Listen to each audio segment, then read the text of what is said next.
Aha! I think I might have solved it. Sorry, there's a bit of a delay on that stream, but I was having a bit of a problem. I'm trying a new setup just to test it to see whether or not it's worth carrying on with this idea. Anyway, today what I'm going to do is I'm going to be making one of those and potentially another one as well, made out of a block of wood like that. That is.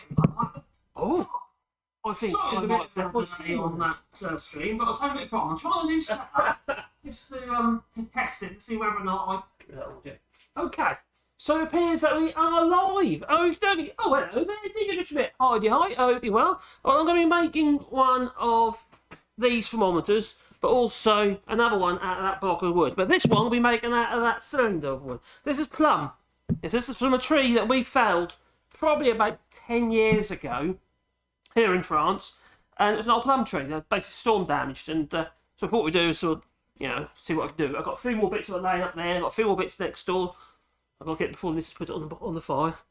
And so what we're going to do is we're going to make one of those, or a bit of that, into one of those little thermometers. These little digital thermometers are like so, as you can see.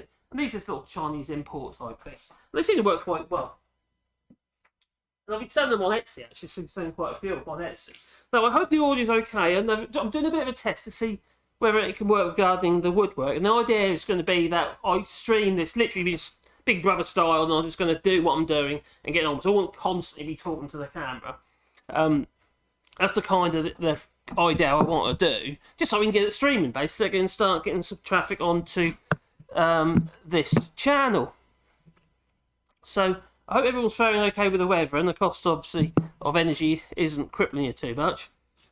It's not that brilliant here in France either. I mean, regarding the cost of gas or wood, pellets are expensive. Yeah, but we've got a pellet burner, and that thing's cost a fortune now. They used to be £4 a bag, or €4 a bag, and now it's about you can get about $9.90 to about $11.50 for a bag now, and that's because they're in short supply.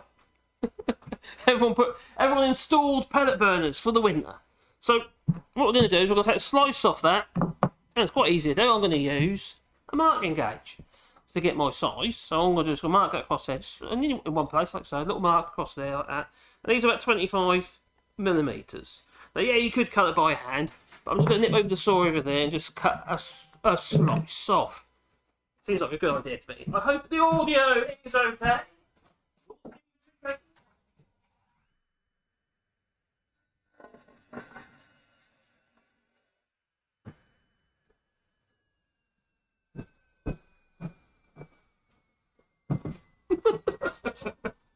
Yeah, so I just whipped it off with the raised arm saw over there. So what we're going to be doing is, in here, I want to set up multiple cameras. This is just a Logitech 930E webcam is what's in there at the moment. And I'll have a variety of them set up now. I don't want to bring my other cameras into here because it's a bit of a dusty environment. Yeah, I wonder why that is. It's because I keep sanding bits of wood and creating loads of dust. I have got my ear filters as well up there, as you can see up there. Like Axman's, there's actually another one right above your head, just there as well. So, could you make pellets yourself from wood chippings? Yes, we could, but we'd need a thing called a pellet mill. And it seems to me that they're all imported from China. And what they are is they're like a round metal die, so it's like a round disc, quite thick, and with loads of holes in it. And then you have a series of rollers. So you think of like 2 rollers like that, attached to a spindle, and it rotates around this die. And as you put your sawdust in, you can even use hay or straw and what have you. The lignin in the I think it's lignin in the wood creates the bond. It becomes sticky. The force and the pressure of that being pushed through those holes makes the actual the fibres all stick together, and it creates the pellets. And it's pretty much the same way they do for they use a similar sort of machine. You can use it for animal feeds and that as well, for creating chicken feed and what have you. But the nice thing about the pellet burner is it uses in volume is hardly any material. So environmentally, as far as I can see, they make a lot more sense. Because if we were running the wood burner, volume-wise, we'd be using 10 times as much timber to heat the house. At least 10 times as much. it just, to me, it's a no-brainer, really. Apart from the cost of them at the moment is a bit prohibitive. So yes, we could make our own. So now we've got this disc. It's just so simple. This is really. We need to insert that into that. And what I tend to do is I tend to offset it. I like it slightly to the top. If you look on here, it's not in the middle. It's like a wheel, otherwise, wouldn't it? You know. So you set it slightly higher than centre. And then I cut a little flat on the bottom as well, so don't roll about. Because that'd be a bit pointless, wouldn't it? So what we're going to do first, I'm going to think to myself, where would I like it to be? So I'll grab my pencil. Where's my pencil gone? Wasn't it? That's it. Oh, here it is. So I'm going to, generally speaking, on this one, because of the shape I've cut this, I put a slight taper in it when I cut them, so slightly thinner on the top than they are on the bottom. So there's a bit of tapering, the same what I've done on that one as well. Not quite as much on that one, but it is there. And that's what I tend to do, because I think it looks nice. It's either a wider base and a little bit narrower on the top. So it doesn't, you know. And then we're going to do, so that is a, where's it? So that's the base, that's going to be the base area here. Where's the thickest part, which is there. So I'm going to place it on the top section here somewhere. So I've got to think, where do I want it? I want about there, I think. Just slightly high of centre. So about there. And then, I'm sorry I can't bring the camera to the pillar drill to cut this. But I'll keep bringing it back. But I will be able to later, because what I'm going to do is I'm going to have multiple cameras. That's the idea. So I'm going to have one on the saw over there, one on the saw over there, one on the machines over there. So I can do like, so basically using a thing called a Stream Deck. I can press a button on it and then it operates that camera instead. Or I can just do it on the computer itself. So what we're going to do is, first of all, we're going to cut that into there. Maybe a little bit lower than that, actually. It's a little bit on the high side.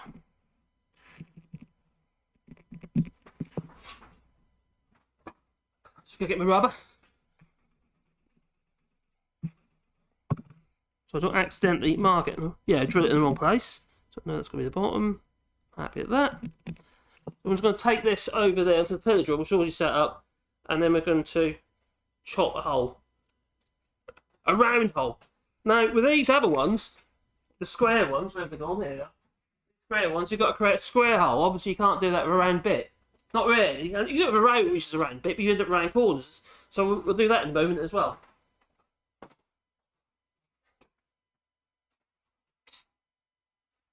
All I'm going to do, but because I put it at an angle, I have to put a wedge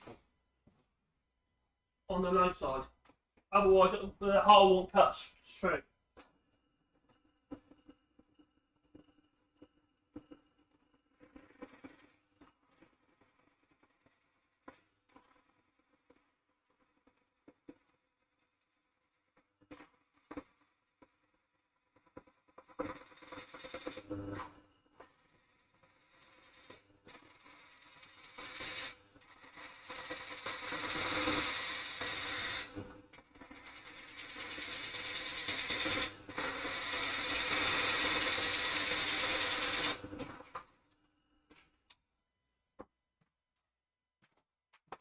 Partway through, you see the fourth snippet, I'll show you at the moment, and it creates a flat bottom hole.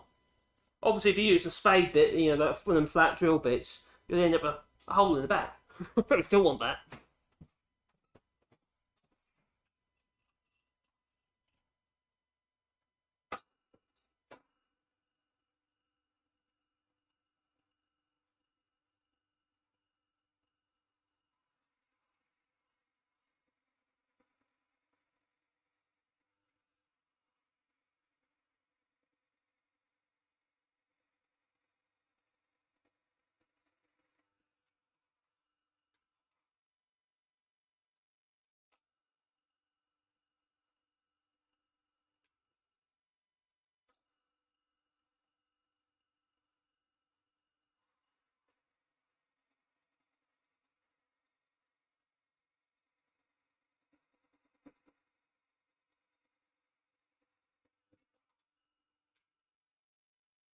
Keeps spinning, keeps grabbing, spinning around. Because partly because I've got a device.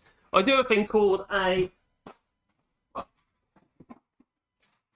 box like this. So I could put it in there, but Well, I'll tell you, I'll put it in there. I suppose it makes sense, really, doesn't it? If I get to have to make a lot of these, I'll probably make a jig to hold it. The only problem is, because it's a natural material, the no two are going to be the same. You know, they're all going to be very slightly different. Just put it in there like so. At least give it something to hold as I the only problem is that marks the outside of it, so you only got a jig or soft jawed vice. That bit needs sharpening as well.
Smells absolutely lovely, this wood. It's plum. From a plum tree. Keep you regular as well. So we are, we've got a flat bottom hole that should be the right depth. If I can find it out. So that's the little device. So it should slide in there. Now what I find with these particular ones is that there's two little spring-loaded plastic bits on the side of it, but they've got nowhere they can go. And that's what I actually do, is I actually cut them off. Generally, I cut them off because they're not doing anything. Because they've got no space behind them to spring into. So they're pointless. And also, it makes them too tight.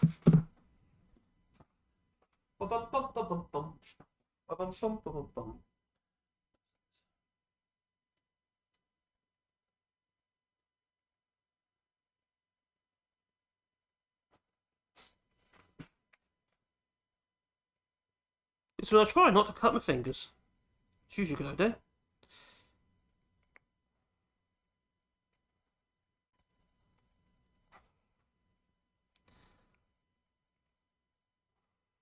Hello, Jeff. Afternoon to you too. Hope you're well. There you go. So it should drop in there, okay now. So not too tight, so it ends up being a pain for whoever needs to change the batteries. So that will be a little bit looser than that.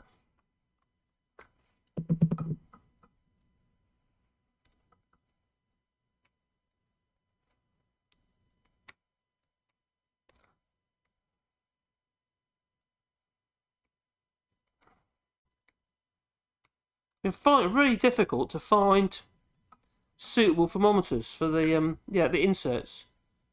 Not many options out there.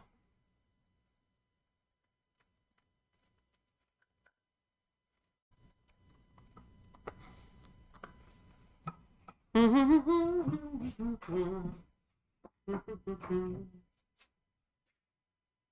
the wilderness.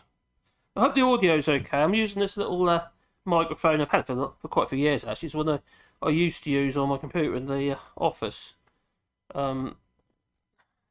Frequency wise it's not brilliant, but I think it should be okay in here. It's quite sensitive in the sense of it. Yeah, it seems to be loud enough from what I could tell anyway when I was testing it earlier. So it's a little bit what I'm doing is I'm just creating a little bit of space for those to go into.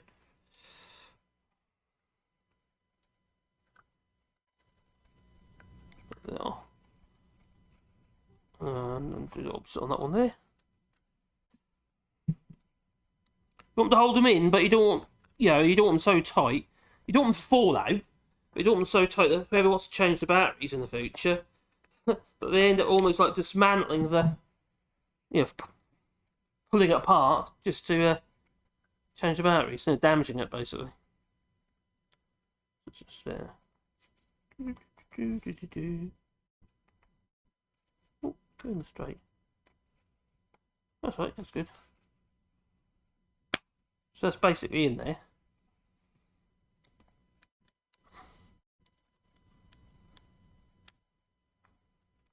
Now I've got to do the twee bits, make it pretty. There's also something else I do. Now, this is not how you normally remove them. No. What I do, I put a hole all the way through, a neat hole. It's not quite that easy, not that easy with these ones because it's we've got a lot of the pith in the wood here, so it makes it a bit coarse. So I'm going to put a little hole through there from that face. Change the forks a bit. So that's a force in a bit, so basically it drills a flat hole. Now if I was using a spade bit, which you can also drill a flat hole with, not a flat hole, a hole with, I say spade, I mean like on these, you've probably seen these before, this is a flat bit, flat as in flat, but not flat, but it doesn't create a flat bottom hole because of the shape of the bottom. So yeah, as that does. Then you get a little bit of a dimple in the middle, but they do work really well. So that's what we use. That's called a Forstner.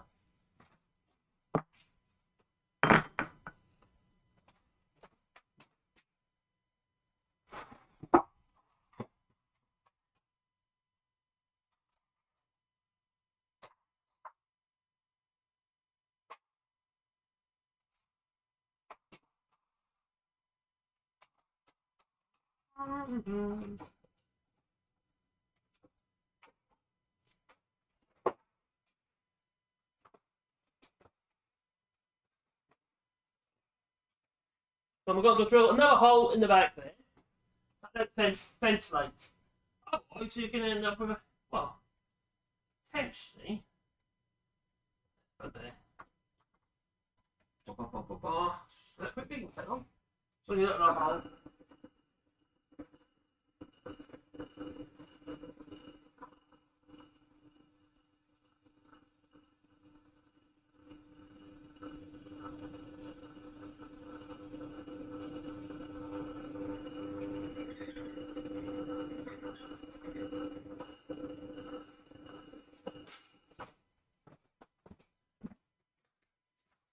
What that does is it allows you to be able to use a pencil to push that out with. But also, because there's got a moisture meter in there as well, it's a barometer as well as a thermometer. You obviously got to be able to get the air in there, otherwise you'd be just reading the moisture of the wood. It's not going to be very helpful, is it? It's not really what people are after.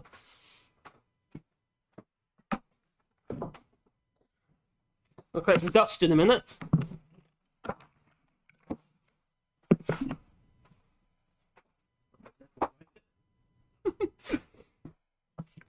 So before I actually use the rotor, I want to create a couple of nice flat smooth surfaces, and I'm going to do it on the sander over there.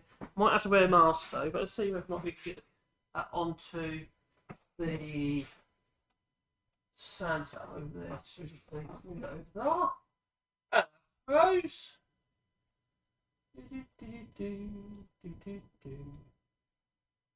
So I'm going to move that over. Oh no, it's a messy workshop and there's the lights. Sand over there. That'll do. Move this out. That's right. Okay. So, what I'm going to do is I'm going to use this. Will that reach? Possibly. No, it's not going to reach over there. I need fucking cable coming on Saturday. Hopefully I can get it sorted out. So this is my linear sand. I use this a lot when I'm doing my sharpening as well. Let's turn this around. There you go, microphone. This is a linear sander, so has a long belt on it, and obviously got this on the side here as well. But it's really handy for this job. The only thing is, there's no dust extraction on it. That's a problem. So what I'm going to do is I'm going to turn my filter on above your head. Keep it with the head and going, and I'm going to put a mask on myself.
Not too bad.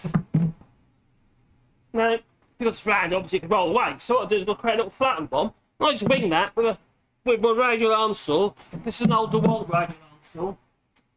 I don't recommend anyone buy one because they're lethal. Glasses. Because of the direction of the blade, effectively, if it grabs, it can roll forwards like a wheel. It's like a drive wheel. So you have to, the setup is really important. So hopefully we'll do that. So what I'm going to do is just cut just a little bit off of one face. Hopefully in the right place, on the thicker sections will be there.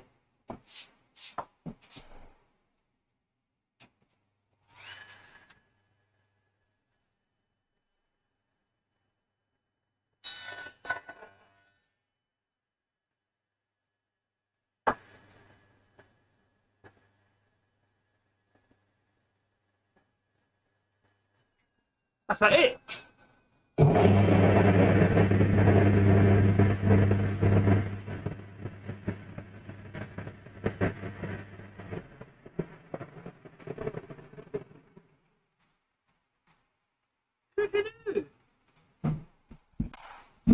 Around again. Got the filters running still.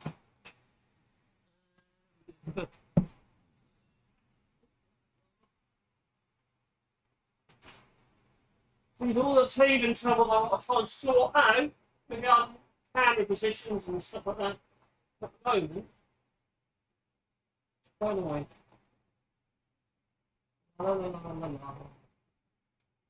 Right. So now we've got this little disc here. So there's some remembrance of that one. You see where we're going with this now? So it's quite a simple little thing. That's a gift for present people. You don't have to use machines, you can do it by hand. Yeah. And if you can't get yourself a forcer drill bit like that one, or a machine to operate it, well, don't worry about a round one. Get a square one and chop out with a chisel if you've got a chisel. You know, so that obviously creates a square hole. Now, I don't do it that way, though, no.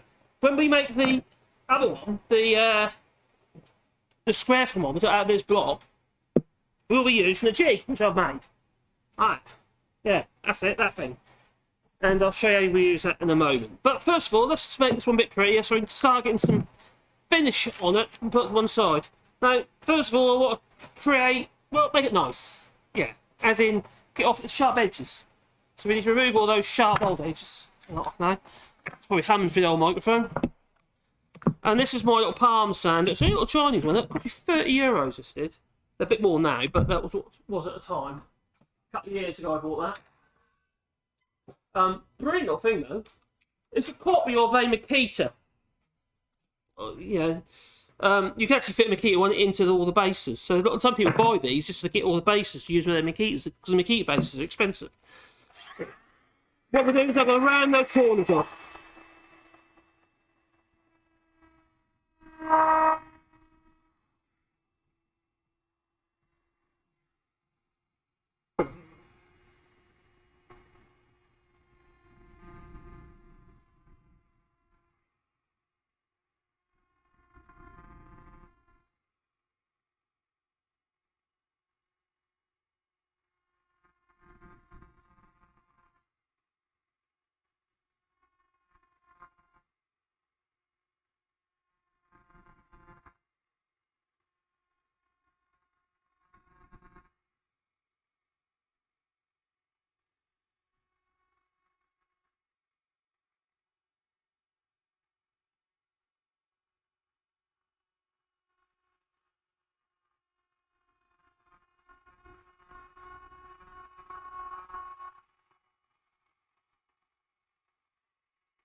So far, so good. So what we've done is we've created a hole in a block of wood.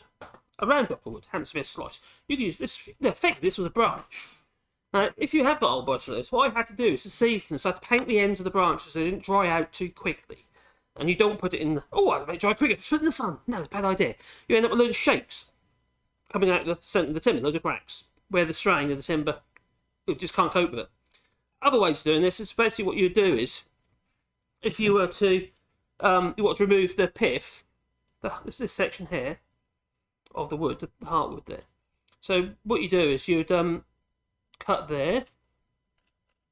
This is when the wood is wet, after you just felled it, and chopped into lengths, and you cut that bit out there. Then you remove that section there. So one cut there, that bit there, and then you'd season the rest. So you end up with these pieces will be nice, very straight grain timber. Those sections there will be quarter sawn. And then we've got these areas over here as well. You've got quarter sawn there, you've got straight sawn there. So yeah, so that's what you do. If a lot of wood turners, you turn bowls and stuff, because obviously you can't have that bit in the middle of it, it'll just split. It'll dry out and it'll just go all over the place. There'll be cracks out, so you can't have that. But I managed to dry these over a long period of time, very, very slowly. I'd say it's a good 10 years. And there's a bit of crack going on there, but on the whole, it's pretty good. So we've created this. It's got a recess for the little thermometer to slide into. Yeah, that slides into there. So now we've got a way of getting out easily on the back here. It's got a hole there, for which I've also run the router around the inside of that, using a very... You do want to sand it if you want, but using a very small router bit. I think it's about 3 mil radius. It's really tiny router bit, and it just takes the arrows off, just to make it feel nice to the touch. Now another thing is, if you were to do a bit of wood turn, another little trick for you, make yourself one of these. This is a round centre finding jig. I suppose that's what you could call it. It's like a centering gauge. Now this thing, I've done a video about this on this channel before actually, and basically what it is, you've got a 45 degree and a 90 degree. So there's a right angle and a 45. So a mitre and a right angle. So you push that up against the side of your round, like so. You draw one line, and then spin it around wherever you like on the other side. Make sure it's pushed up against the side of your cylinder. Draw a line there, and where they intersect will be dead centre. So it's great for wood turners if you want to find the centre before you actually put it on the lathe. Generally what I made it for, actually, for that purpose. So what we're going to do is we're going to sand this up, make this all pretty. And various ways you can do that, obviously with sandpaper. Glass paper, sandpaper, all sorts of papers. So what I'm going to do first, I'm going to run some fine paper over the face, so I'll get rid of these sanding marks that have been left by the linisher over there, which is a big belt sander. Sometimes it's nice to leave them a little bit. You know what I mean? Just try to make it tactile. Want to be touchy-feely, I've got there's no square corners on me, no, just bulbous round corners. Yeah, so like this, it's tactile. It feels nice to touch. That's part of what it's about, really. It's touchy-feely. It's like one of them stress things. So stress ball, squeeze it, feel it, and all that. So anyway, I'm using this little device here, and what it is well, so simple. You've seen these sanding discs. These are the ones you put on old sanders, yeah, with the Velcro on the back.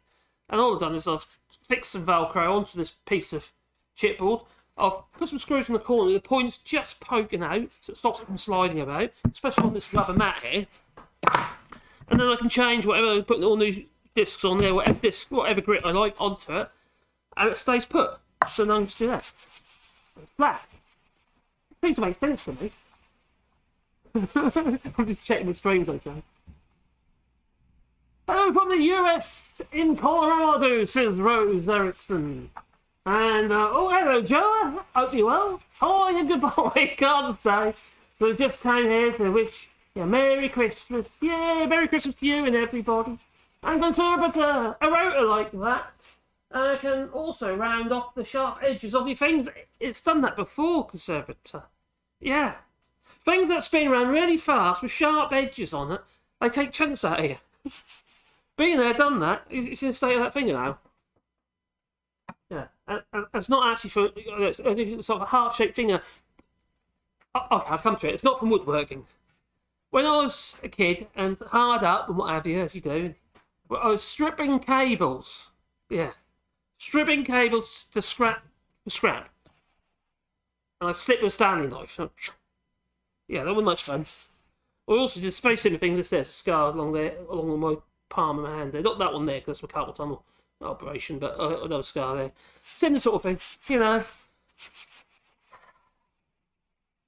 That's not bad, considering I've been doing this since like 1988, something like that, 88, 87. Good many years, anyway. Doing stupid things like paint gable ends of houses. So what you do, you know, there's a gable end, and there's an attached garage on the end of this building. So let's paint the gable end, and all the fascia boards, barge boards. So I put the ladder up the side of the garage. I then had some pair of steps literally tied up.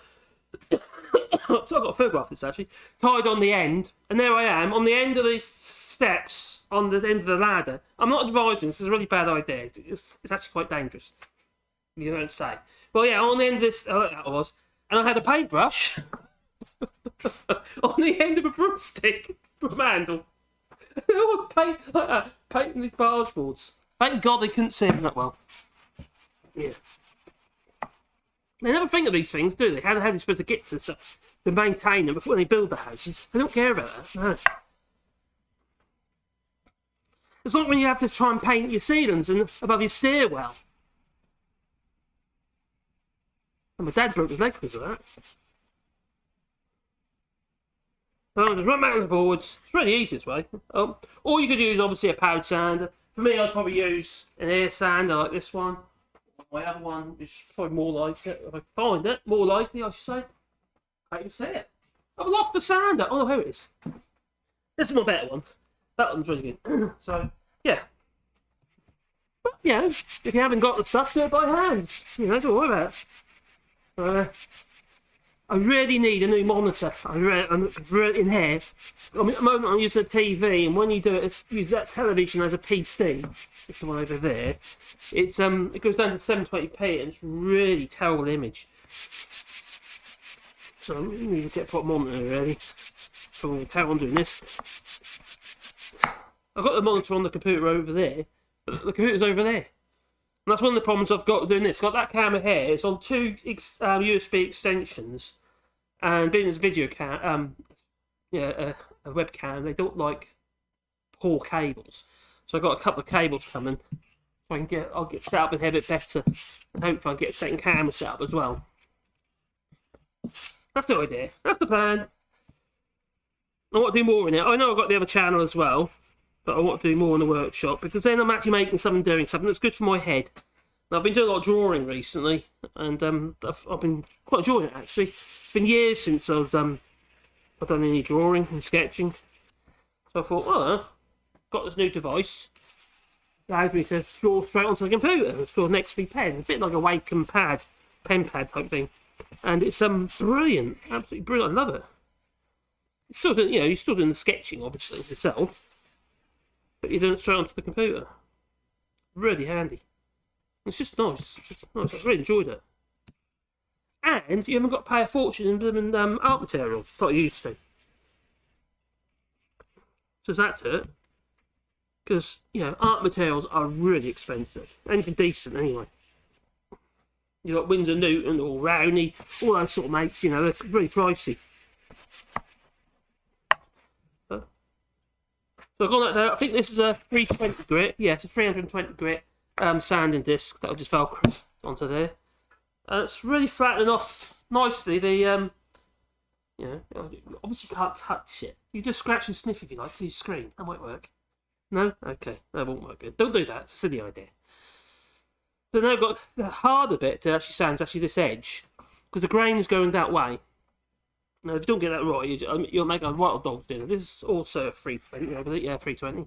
So. And when I get to the final stage, I'll go down to 1200 grit. But I'll do that with the lacquer stage. So I'll use a spray lacquer. You could use a Danish oil, but the problem with Danish oil at the moment, it's taking too long to dry. and it's not very helpful. But I do like to use danger oil, also shellac based sanding sealers, which are really hard to get here in France. You can get the shellac okay, because it's basically like French polish, you see, or button polish. That's not a problem. But it's all the solvent based stuff. I don't like it for some reason. Environment, I suppose. You like it's various types of alcohol when you do your French polishing. This is literally not a device. This is literally just. I like making things, okay? I like to make things where if I think I don't know, I need to buy something. I think, can I make it first? That's me. That's what I do. Whether it be a television bracket to put on the wall, if I can make it, I'll make it. Yeah, the monitor on there is on a wooden bracket. My monitor in my office is on a wooden bracket. That big old widescreen TV monitor I got, yeah, the big curved one I got, that's on a wooden bracket. What great coat screws are going down into the bench, into the desk. If I can make it, I will. So yeah, this is literally just one of them discs you put on your angle grinder, you know, like a 4.5-inch angle grinder for sanding. And what I did is I made this handle up. It came with, if I can find it. If I can find one. Maybe I can, maybe I can't. Oh, yeah. It comes with one of these, like a little spigot, so you put it in a drill. So that, then go into a drill. Like so. So, yeah, lets you drill with a bit of sanding with, I suppose. A bit rough sand, you know, but sanding nevertheless. So I used that, and you might be able to recognise it. See? So I made this little, you know, ergonomic, yeah, handle for my disc sander. Put that in there, and I put a little lock pin through. You almost see it. It's a little pin goes right through there and it's drilled right into the side of that spigot. So you see the spigot there. Probably can't see it. You might be able to see it, but onto it through there, and that locks that in. And I use it all the time. It's one of the things you make for cracking. Really good. So just spin that on there. Now I'll put the sand disc on there. And that allows me to use these 4.5-inch sanding discs, 110 and 25mm sanding discs, which are really cheap. Get them anywhere. And sanding. Yeah, the idea of putting a bit of sandpaper in your palm is a bit of a silly idea, because you end up rounding everything off, and you've got no control. I know I've done it before, several times. It's all looking good.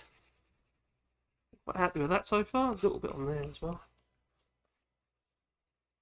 So that's down to 320 grits, and now I think on stage, all down here I think, that to put a coat of lacquer on. I'm going to put it over there, put a coat of lacquer on it, away from the dust, because we're going to do another one. We're going to do one of these ones, with the square thing, using the roller. That's what we'll do in a moment. So I need to make a few of these up. I don't know, it'll take me longer because I'm doing live stream, so if I can make these quite quick, these ones. I've been selling quite a few on Etsy. But Etsy, oh my god, really greedy. Flipping hell. Yeah, we've been doing our t-shirts being sold through Etsy via print on demand with a print on demand company, and they're just pushing the price of everything up, makes everything expensive. These are okay because obviously I'm making them, but when you've got to buy the product, sell it on, and all that, and with the taxation class that we're on here, we end up paying too much tax on every item. Plus, obviously the TVA as well. Even though I'm not VAT registered, I don't know how that works, but the Etsy still insists on that. I have asked. So it's pushing the price of everything up. But Etsy's greedy. It's not what it used to be. It used to be handmade items, and now it's like a free-for-all. You know, people just buying and selling on there now. Even second-hand stuff. I think I've hit a bit of a niche though with these thermometers though, because I've been selling quite a few of them. I'm quite surprised, considering I've only just only started selling again on there to try and make ends meet. So there, I've got that on there. So now what I've got to do... Okay, there's other things you can do. There's you can do a sanding sealer, seal the grain. You can do a grain filler if you want, but I don't tend to bother with that. They are what they are, and they're quite nice. That, you know, how far do you take it? You know, I think that's pretty nice. And that's literally just wax and lacquer. So a couple of coats of lacquer to start with, just spray lacquer, just to seal the grain and make sure everything is, you know, sealed, because we're talking about a lot of end grain, especially fruit woods. Cherry's quite bad for this as well. It's a piece of cherry. This is a piece of cherry hair. Cherry hair. Not cherry hair, but a bit of cherry that is hair. Yes, there's a bit of cherry. And although it's a lovely wood, the problem with cherry is it has what I would call grain that kind of it comes up and out. So it ends up like the bristles. You know when you put your brush into tips of a brush into your paint and it soaks it up? That's what happens with this. So if you're not careful, when you're finishing anything like a piece in cherry, you end up with loads of dark places, dark patches. It looks very patchy. So you have to do quite a bit of prep with the cherry. Whereas the plum isn't as bad. It's got some short grain in it, but it's not as bad. The oak isn't a problem at all. It's actually really easy to finish. But you do need to put more coats of lacquer on there. But you get, again, I don't finish it. The last piece of finish I do is obviously the wax. But the last bit of finish I do is actually with the sandpaper. In this case, very fine 1200 grit, wet and dry paper. Sometimes I use dry, sometimes I use wet, depends on what mood it's at. So whether I've got any water nearby. And literally sand it down with that. And although it goes a bit opaque, a bit not quite so shiny, takes the shine off. Even though it's doing 1200 grit, you use a bit of wax on and it's done. All shine comes back and it's lovely, and it feels really smooth. So what you're doing is you're basically trying to fill the grain. So in between coats of lacquer, you get a little bit of sanding and what have you. But this one now, I think we are at a stage. I need to put the sanding in that hole. It needs a bit of lacquer on it now. Now we use a clear lacquer, a clear varnish like this one. And I've got a Lazy Susan. Oh dear, hey Susan!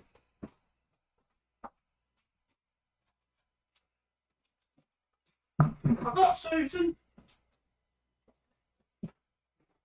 And this old Lazy Susan here, I made it out of 2 bits of chipboard.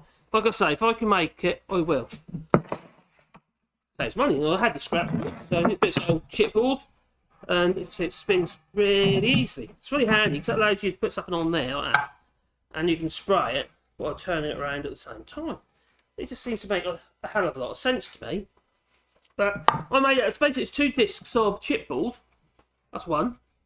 Probably an old door or something of a kitchen cabinet or something. Can't remember.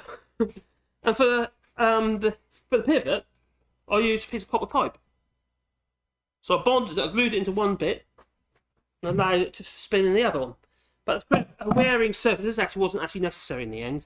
They're actually quite happy to spin on themselves anyway. But I put all these are screw cap covers.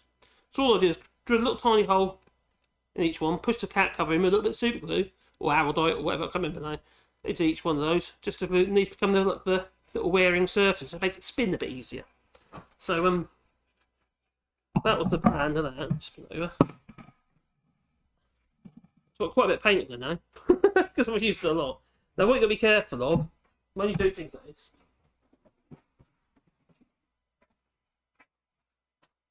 bit of masking tape. And the reason for that is, if I lacquered that onto there, right, if I just lacquered that like so, because I'll be using the same make of paint, or same type of paint on this, although it's a clear lacquer and there's a black paint on there, it could soften this up and this could stick to it.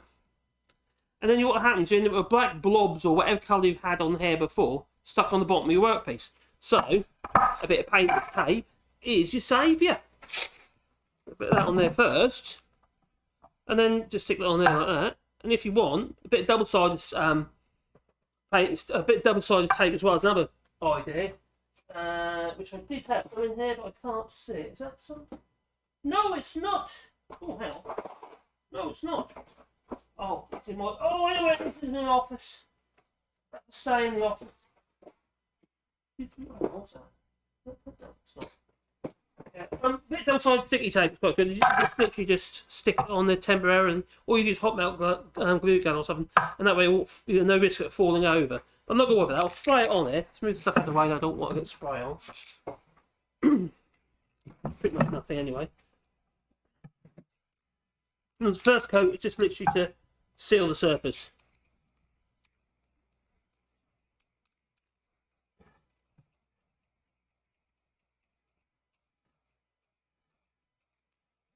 Oh, it looks so pretty. It's so beautiful. So what I do, I'll put it on one side, you see, that wood is lovely. You probably can't see that camera. I don't know if that's the best camera in the world, but yeah, I think it's quite nice. You can see the colour in there. There's a little bit more on the back here. Yeah, I'll put this over here, out of the way so it don't get covered in dust.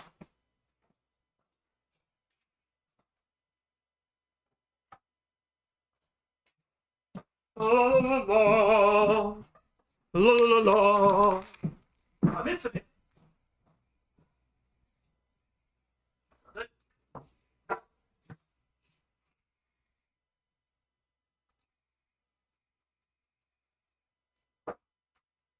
It's so beautiful. Right, so we've got another one to do, and it's that one. It's really disconcerting because I'm looking over there and I'm not there on the monitor, but I forget the delay. I hope I'm coming back in a minute. Oh, I am. I'm back. Anyway, who have we got here anyway? Hello? Hey, everybody. Oh, Nico says, I'm back. Great idea. Have them discs also. Oh, cool. Yeah. Hello, Gingers. No, you're right. I just did a bit of a... Oh, the microphone sounds great, do it? What in here? This is a 20 quid mic. I had it for ages. I bought this when I first started doing streaming and making videos and stuff. Apart from my Rode one, that's probably the first one I had. But this is as a USB mic, because I wasn't convinced about USB, so I thought it was a bit of a daft idea, as old school. And I bought this thing, and although the frequency range isn't great, I think it might suit my voice, because I've got a squeaky voice, you see. And it's quite good, and it seems to bring out the low ranges. So I'm glad the audio's okay. So that's a bonus. So yeah. Bill and Ben, the flower pot men, they went to bed together. No, can't do that on here. What am I talking about? No.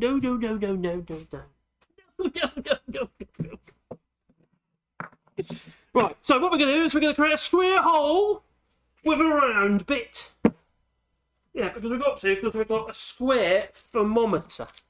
That needs to go into a block or wood like that one or that one. What am I going to do? Eeny, meeny, miny, mo. That one needs trimming, so I'll do it with that one. I think that one. Yeah. Right. Now, I'll use a jig. How do you do the Irish jig? I don't know. I can't do the Irish jig anyway if I wanted to. So anyway, it's got a bit of wood here that's attached to this clamp. And the idea of this clamp is that that's going to go in there. Right? You'll get that there, you got it there, okay. It's going to go in there like so. And then I'm going to loosen this and push that on there, and that holds it in there, sort of. As you can see, it's in there. And we've got a square hole on that side. And this jig, the idea behind this jig is that it's actually slightly bigger than the hole needs to be. Oh no! If it was that big, this would fall through, this thermometer. Not a great idea at all. So, with this in mind, I'm going to grab what this is. Here's my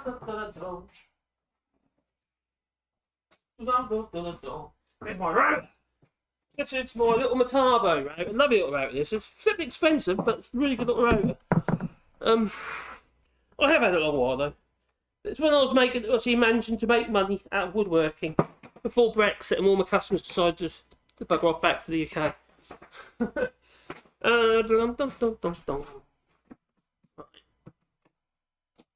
Plug it over here. Where's my put it? That way around. I'll put it upside down. Missus don't like that either. No. Alright. 40 now. Move that over there. So what I do is I grab this section, because it's like a pro, with a vice. So it's literally getting held in the vice basically. Like that. Oh, just like that. I've got to make sure you can see that. I might have to move it over here a bit. Over that, I'm going to have to move the camera. I think I'm right there. Right, so the block of wood in there, and we've got a hole in there, which is actually bigger than the thing we want to put in it. Right, and There's a reason for that. Ooh, hang on. Need to move that up a bit. So that's good. That's good. That's good. That's what I say. The reason for that is we have a guide, and the guide is this, and there's a distance between the distance from the outsider's guide to the cutting edge of the router bit. And this is a little straight route bit, which actually needs sharpening. That might be another stream. But yeah. That needs sharpening really, but that'll be right for this job. So basically, that guide runs on the inside edge of this little square hole. Yeah, I'll keep looking at myself on there, making sure I'm in the right place, in case you wonder why I'm not looking at you. And that then, I've got the depth set on here to the depth required for one of these.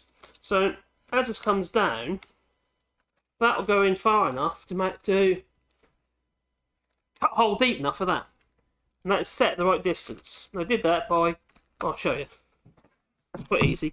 So what I did, I'll push it down so it's touching the wood, and then you can lock it off, like so. And that distance here, on this sort of, that thing there, should be the thickness, if not a little bit more, than that there. So I should be able to slide that in there. So I'll double check, because these new ones that are coming, so just in case it's a slightly different size. No, I would say that's pretty much there. Yeah, that's from there anyway. Yeah, that's fine. So obviously, I'm not going to try and cut it all in one go. If you do that, you're getting out with a bit of a dog's dinner. Let's just move that camera back a little bit. Put it on hard. Make sure it's in the right place. La la la la la. La la la la la. La la. That's better. Okay, that's a bit better, I think. I'm seeing it better. Alright, so we've got a distance set there. We don't need it all the way up there and down like that at this stage. So as you go round, I'll be basically cutting into this piece of wood.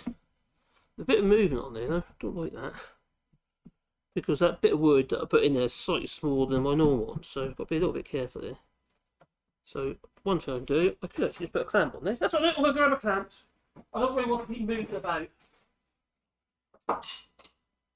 Obviously, I haven't cut that one that accurately in the sense of the actual bit of wood itself. So if I do that, I'll stop it from moving.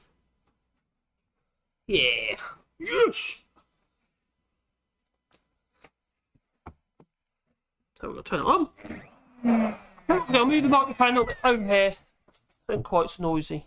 That's it.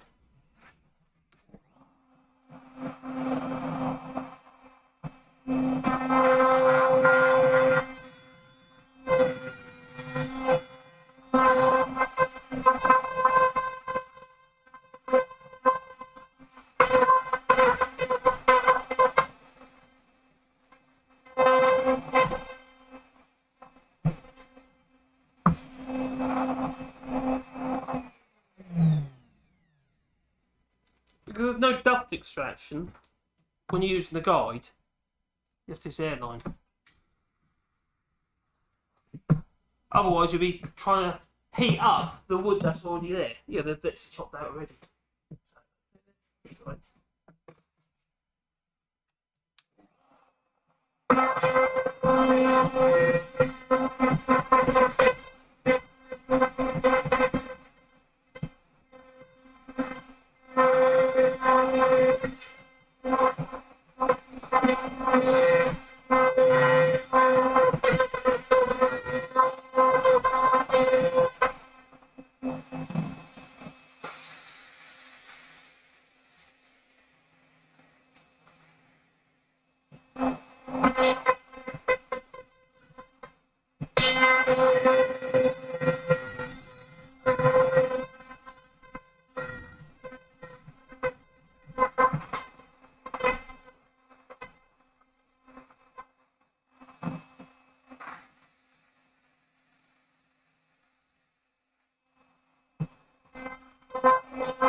spin the microphone. I do have a wireless microphone, but the problem with it is it seems to get a bit of interference with it. It's a digital one, but it's not perfect. Oh, that's fine. Now we have a square hole, a face. Where did that come from? What's off that? A square hole, but it's got round corners. So what am I going to do about that? Well, there is a way. Well, there's a will. Apparently. Oh, you could use a chisel if you wanted to, and just, do it twice. Or you can get one of these things. And this is a trained corner chisel. Sort of sprung loaded and stuff. It's fancy. Yeah. Works really well. What I'm going to do is get a mauler. In this case, it'll be my 4 hammer. Oh. Stick it on the rubber there. And the bit about this thing is it has 2 guides. Yeah, so you just put that into the corner like so. And when you tap on that, it will just cut the corner out and leave everything else. Great if you're doing those, if you've got those hinges to fit, for instance, and you use the router, and your hinges have got square corners. That's perfect for that job. One. Or you could just use a chisel. If you're in a hurry, this is a good solution.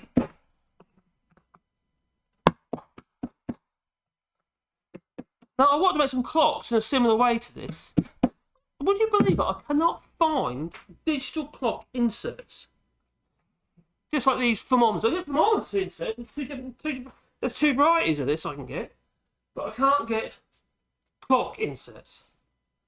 Not digital ones. Plenty of those horrible kind of old-fashioned things you can get. You find, in your granny's home. But nothing modern. I don't get it. Don't get it at all. Flipping clock, for God's sake. It's so common. Oh yeah, I'm always doing that twice as fine as it is. So I'll just get a chisel and just make sure there's no little lumps sticking out anywhere. My old marbles chisel. So. Now, one of these aren't usually so much of a problem as the round ones, because the way they've designed them makes a lot more sense. They've actually put the to start, they come with a tag and pull out, make sure that the batteries aren't, we don't end up. Yeah, that's what I'll show. Let's pull that out. Like that. So I pull that out of there. It should start working. It's working. I can't see. Oh, so it is upside down. So yeah. So you're not supplying a customer with dodgy batteries. So I have to keep changing the batteries on the ones I'm selling on Etsy, on some of them, because they're just yeah, because the batteries don't hold it, do they? So and also the tags on this one. So I've actually had to remove the tags on this one because there's nowhere for them to push into. It's ridiculous. Whereas this one, these tags, they make sense. They push in and out. That's what's meant to do. So the next thing will be that will literally just slide into there quite happily. I'm not going to push it all the way in because got to put the hole in the back for that job. So that's going to go into there. So pretty easy. So now what I'm going to do is I'm going to make a hole in the back.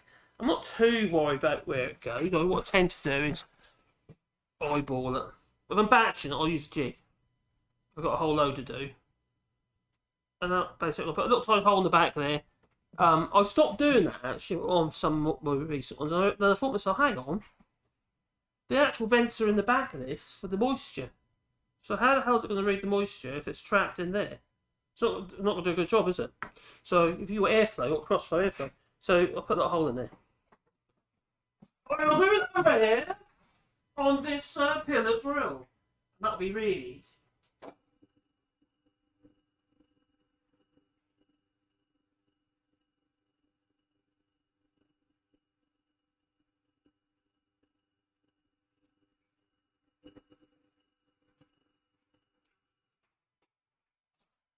Right, so I put a hole in the back. And then I'll run the route around that as well when I clean up all these edges as well. But the beauty about that as well, so if I now push that all the way in, like so it's right in, okay, I can then get a pencil, preferably one with a rubber end, Because you can see on there, and just push it out. Wow. How easy is that? You've got to change the batteries. So that makes a lot more sense. So what we need to do now is we need to run that on the linsher over there. Make sure it's all monolithy. I think it's already been on the linsher looking at it. Has it been on the linsher? Yes, it has. Yes, it has. I just need some hand sand in that one. That's right. So if that's the case, we'll put that out of the way because it's got oil on it. G-clamp, C-clamp. It's just a clamp.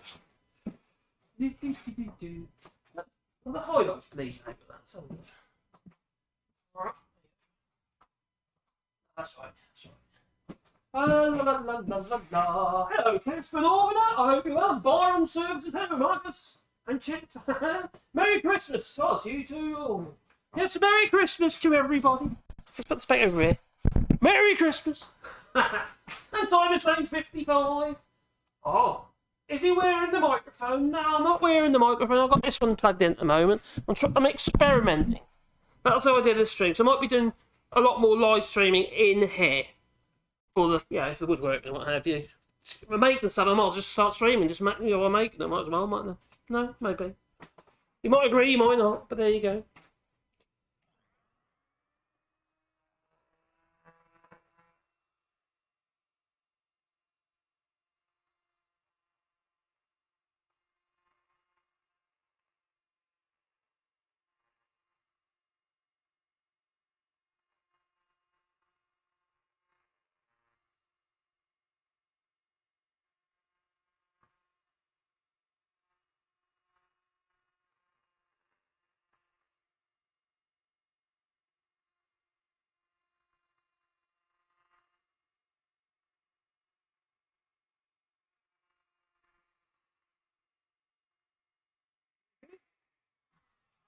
Set the arrows off with the little palm sander. So yeah, I do have a radio mic.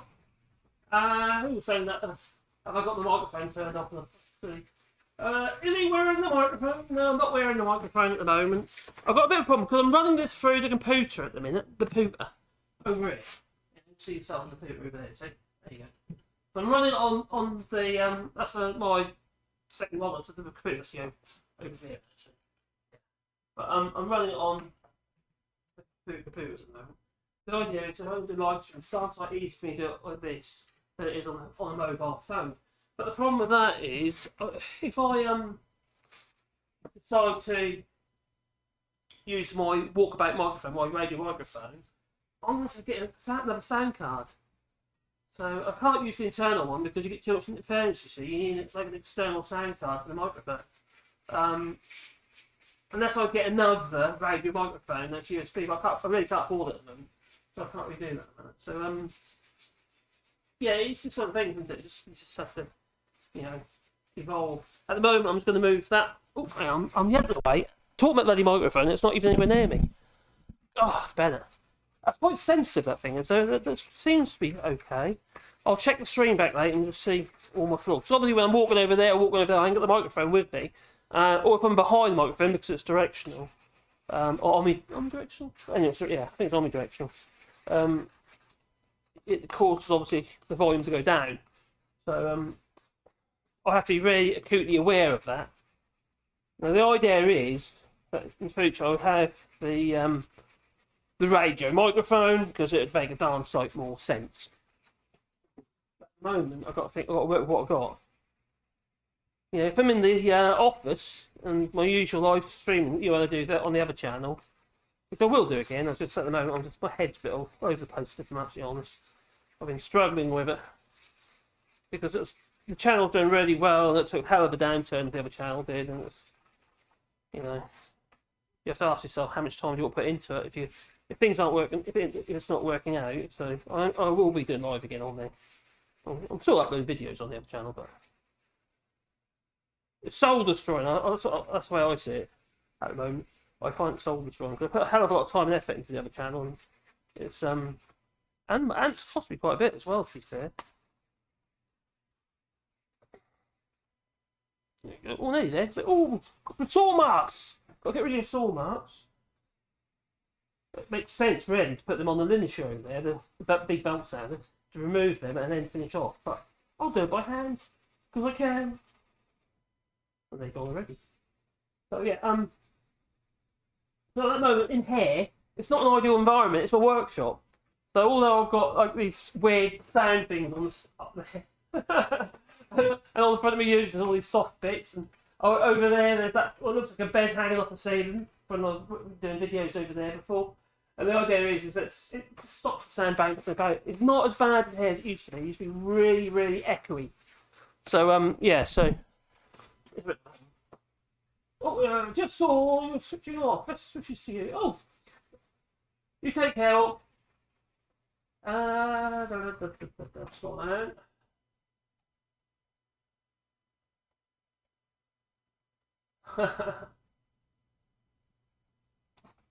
These days you can buy square hole drills. I have got a thing called a mortiser, which I will be bringing back into here. At the moment it's in the barn next door because I stopped using it for a while.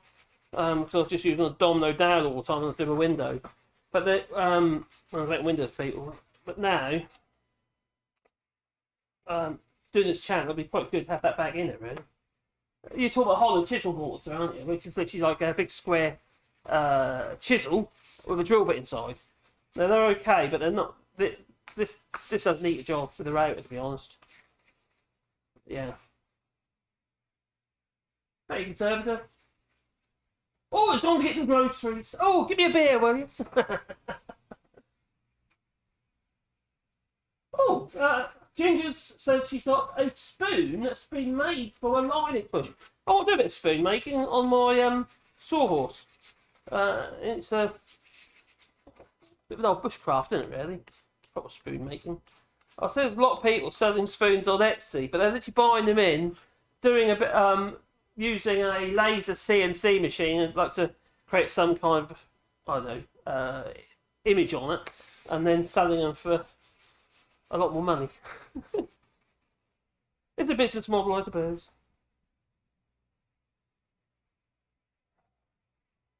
I really want to push a website with all this sort of stuff really more. I've sold some stuff on the website this year, quite a bit actually.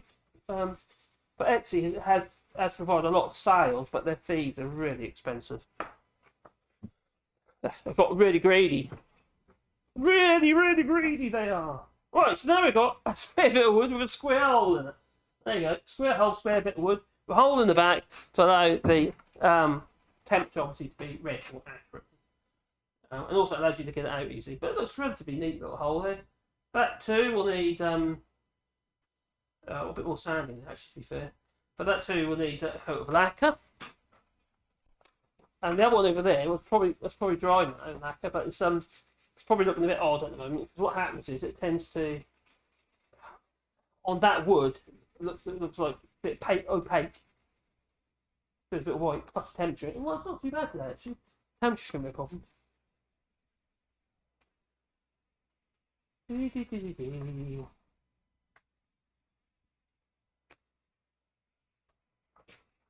If I'm doing a batch of this, I usually have a belt sander with a fine belt in it, and then just it's done.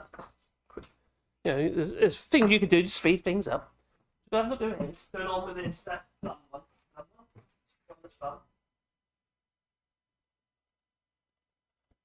Right.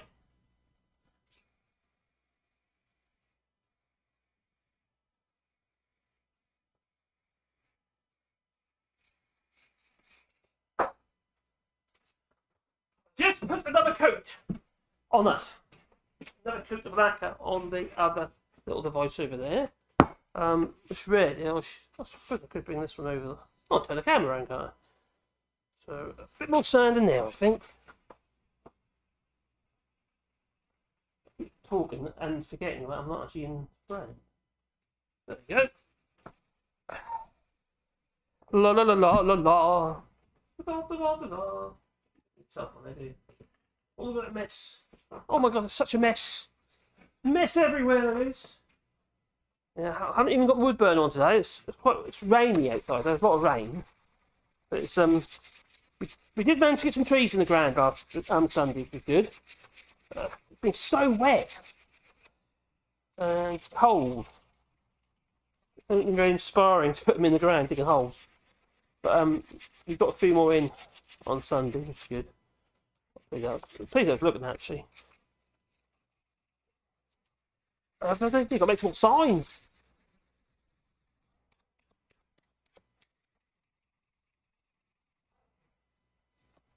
Yeah, for the trees. The rewilding that we're doing with planting loads and loads of trees and making bird boxes and stuff, which will probably make lies, I imagine. That's good. Now, there's other finishes you can use. One is, well, obviously you use lacquers and other varnishes, vernis, what have you. But another popular finish is Danish oil. And I've got some over here, but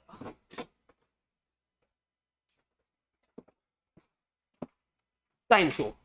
It's like it's got it's like an oil with some shellac in it, basically, and it gives you a sort of low sheen sort of finish. It still takes 6 hours to dry. So you have to think about that, especially when you got if you're making things in a damp environment, especially this time of year. So if it's telling you 6 hours, it's going to be 10, 12, maybe 2 days. Well, that's no good to me. I need to get a coat on, then get it done. And either I just do a bit of linseed oil even, and then finish off with some wax, beeswax, or I just use a little bit of lacquer. Now, didn't used to do that before. I used to just do the beeswax and the oil, but I found that the finish wasn't so stable.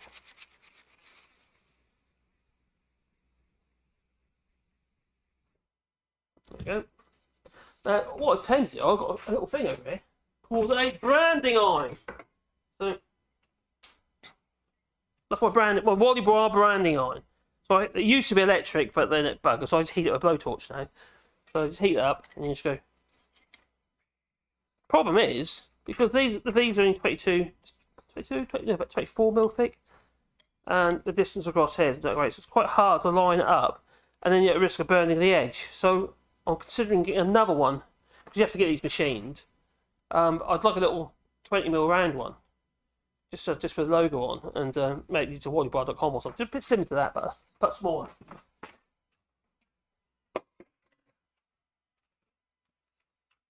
Be easy to. The problem with that is with the length. If it's not 100% flat, you get places where it doesn't quite make contact near that, like light areas and dark areas. Where if it's round, smaller, more uniform, I think it'll be better. I think it'll be better. I might be wrong, but I think it will be. But like I said, I still might be wrong. Okay.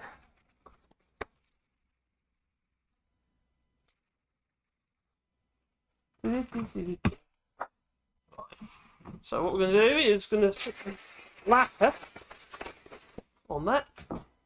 I'll spin the camera around. You won't be able to hear me very well. Anyway. Oh, look at the mess! God, it is a mess, no? Oh, who left that cupboard door open? Oh, dear me. And again, a bit of tape first.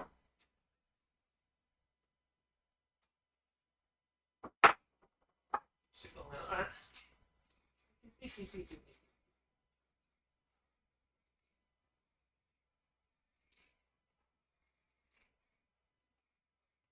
Don't want to overdo it because you just enter runs. Not that sort of runs, no! Runs as in runny varnish.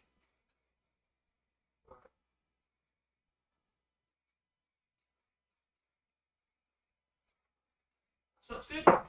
Leave that alone. Oh, what should we play with now? It's doing its thing. I'll do a bit of sharpening. Got my son here at the moment, Matthew. He's human disabled lad. He's here at the moment. Come with a flipping cold. So we're going to get it. Caroline's already got a sore throat. Great, isn't it, when people visit and they bring all their germs with them? British germs. Yeah. Should be allowed. It should be allowed. It shouldn't. No. But there is a plus side. I was going to have to go carol singing. Can you imagine me carol singing? Oh my god, I'm tone deaf. Yeah. But because she's got a sore throat now, she didn't want to go now, you see. So, kind would save her as well. So I suppose there's two sides to every coin, isn't there? Who really wants to go carol singing? I don't know about me. Or about you, but I'm not that keen. No.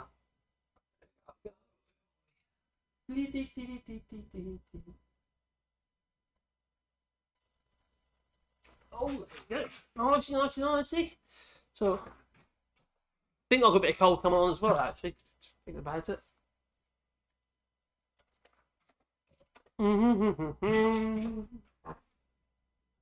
Right, as it froze, it looks weird.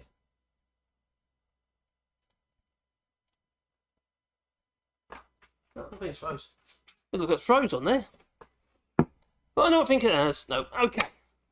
So, I'm going to do some sharpening. But what am I going to sharpen? We're going to sharpen some router bits. Now, sharpening router bits is actually really easy. If they're not funny shapes. But you don't actually sharpen. I'll get a bigger router bit I can show you. Router bit as in what goes in one of these the machines. Yeah, like goes into one of these.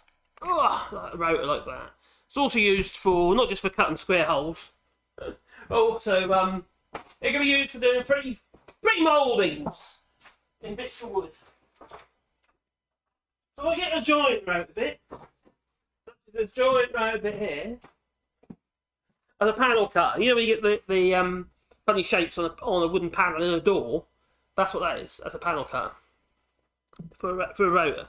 But that's a nice big bit, so I can show you what I mean regarding. Make sure I'm in frame half. That's it. So basically, we've got this little router bit here, little baby one. You know when you got that on, I'll tell you. So you don't sharpen that face there. You don't touch that. Because what you end up doing is you'll they're coming out of shape. What you do is just flatten the flats. And effectively, by doing that, you will put an edge on the round there.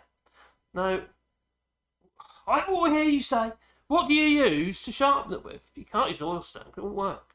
You'll just gouge your oil stone, because these are tungsten carbide. So these little bits, these bits here, these sharpened edges, and they're bonded, probably laser bonded onto the body of the router bit. Now, what we use is diamond.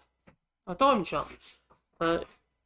You know me, I use diamond sharpeners quite a bit, but I also use oil stones as well, depending on what I'm doing. Diamond sharpener, such as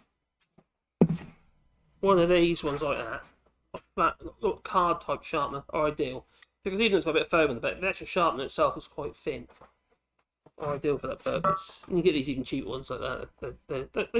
Saying that, they still work. It's just, but they're very old. These ones are much better quality, but they're too thick. You need what we call a card sharpener. And the trend make a really nice little card sharpener, which is the size of a credit card basically. They're ideal for doing the router bits with. But I just use one of these flat sharpeners like this one, which are still quite thin. Now what I'll do is I'll take that out of there like that, and I'll put that in there like that, best I can. That's not the one I used, is it? No, it's not the one I used. It's the bit I used, but not the amount I used. Let's put that in here. Is that in the frame? In the frame, I'll say. Right, we need some lubricant. Get out the lube! Eat the lube! That's lube. And in this case, it's just water. Alright, a bit. That's all we need is a bit of water. Let's move that over there, by. So, let's blow some of this dust out of the way. So, we've got this router bit here. And it's a roller guide router bit. It's very similar to the one I was using to take the arrows off in the that little palm router back there. But it's got the two cut and spaces on them, which are quite small. Now, the easiest way to do this is actually remove the roller guide first. So that's what we'll do. Try and find the right. There you go, okay, I have. So if you remove that first, you need a grip or something.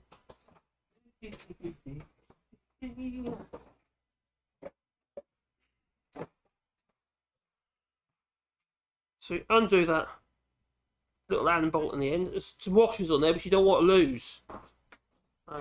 Ideally, I don't want it to fall out. So very carefully, I'll take that off there. And the washers are quite important. Then we're going to plonk it on there out of the way. So you've got a washer on the top, then one on the bottom. The reason why I removed that is when you want to sharpen it, the roller's actually in the way of you actually being able to sharpen it properly. That'll be right in the way. So what we're going to do is, with this you're going to sharpen it on those flats. There. Now you want to do it something firm. I could bring it to camera down for this purpose. I've got to be careful because I've got to be a little bit careful because of the cables. We want to get the new cables and try and get this set up a bit more practically and efficiently. Okay, first of all, a bit of water. You can use a bit of WD-40 if you like, just for your lubricant, not water. Or even a bit of white spirit.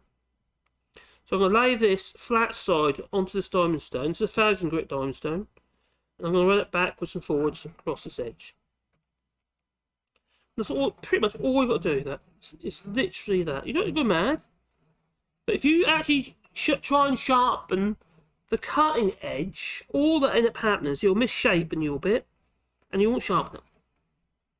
No, it just won't work. Now you can see that's done the job.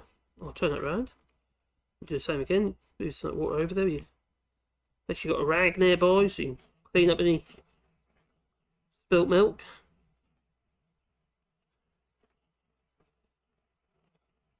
Now if I show you, you can see how it's that the diamond sharpness actually doing something because it's black.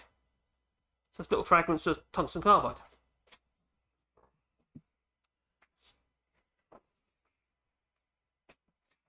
So that I would say is done. I'm happy with that. But because I put water on it, I've got to think to myself, I don't want it rusting. So you can use a bit of WD-40 if you like, or in this case I'm going to use a bit. This is literally engine oil mixed in with a little bit of white spirit. So I'm going to just put a little bit over there because this is going to go back into the cupboard, and I don't want it corroding. Yeah, because over there's more rack of bits. So we're going to put the actual roller back on. Now, when you buy these cheap, right, these are quite expensive ones, these unique ones, they're quite good bits. But if you buy those cheap ones, you'll find the first thing that goes won't be the cutting edge on the outer bit, will be the roller. They always go, it seems. I've got through so many of these rollers. These are good bits. I haven't changed the roller on it, and it's a bigger roller. The one on the palm rack is a much smaller roller. And I've got through, well, two on that bit already. They're not cheap for some reason.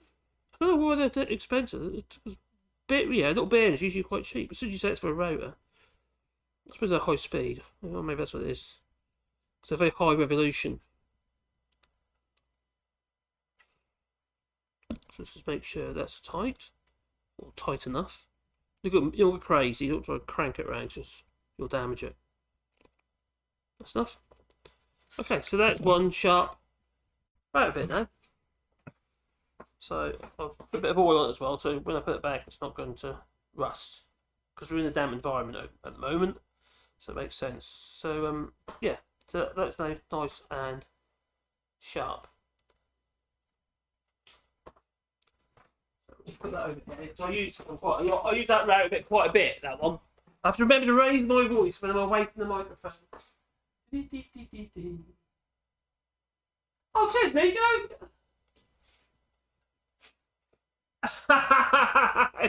Oh, it's fun time. Oh, cheers, buddy. Yeah, towards some diamond. Yeah, you know what? I could probably do with some more diamond sharpeners because these ones must be 15 years old now, and all they're still going. They're actually badly worn in the on the edges to the point that there's no diamond left.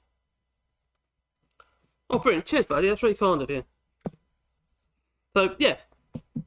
Next. That's a rotor bit. That's how you sharpen a rotor bit. What if you want to sharpen something else? What argument's sake, what else would be sharp? Because there's lots of things you can sharpen in a workshop.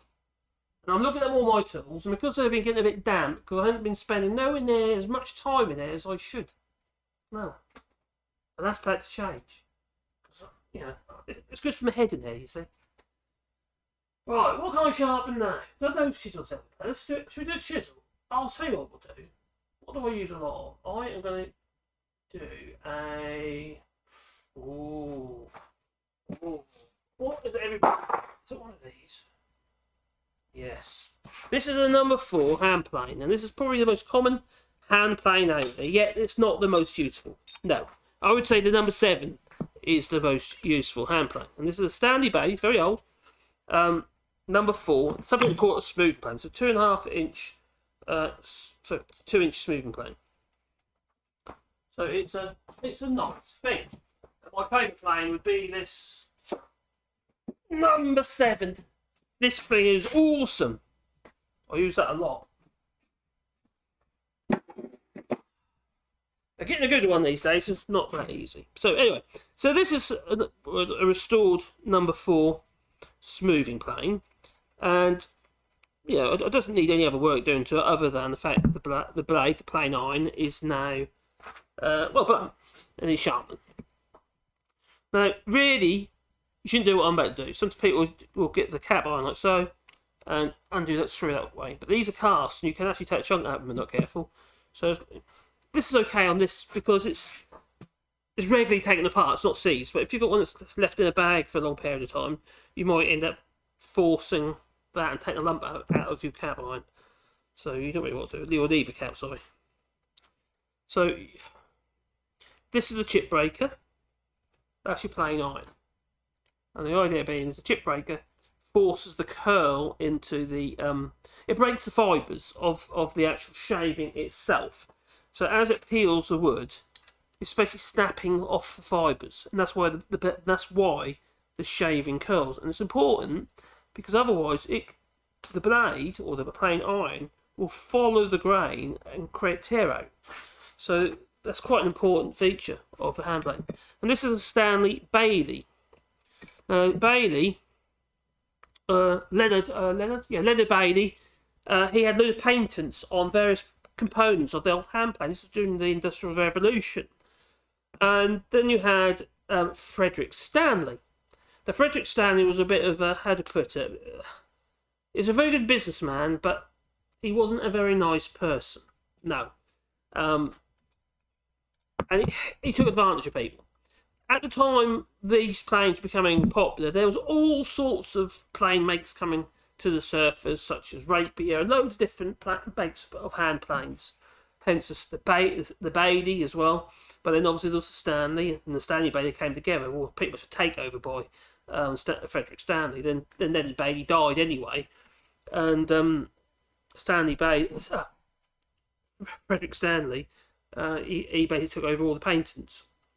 They were in business at one point and they broke up. So anyway, that's a long story, kind of all over the place. But anyway, the Leonard Bailey had painted all sorts of things. That lever cap is a Leonard Bailey patent, you know. And the steel-bodied hand planes like these, a lot of people used wooden-bodied hand planes at the time, such as this little smoothing plane here. I still use it, you know.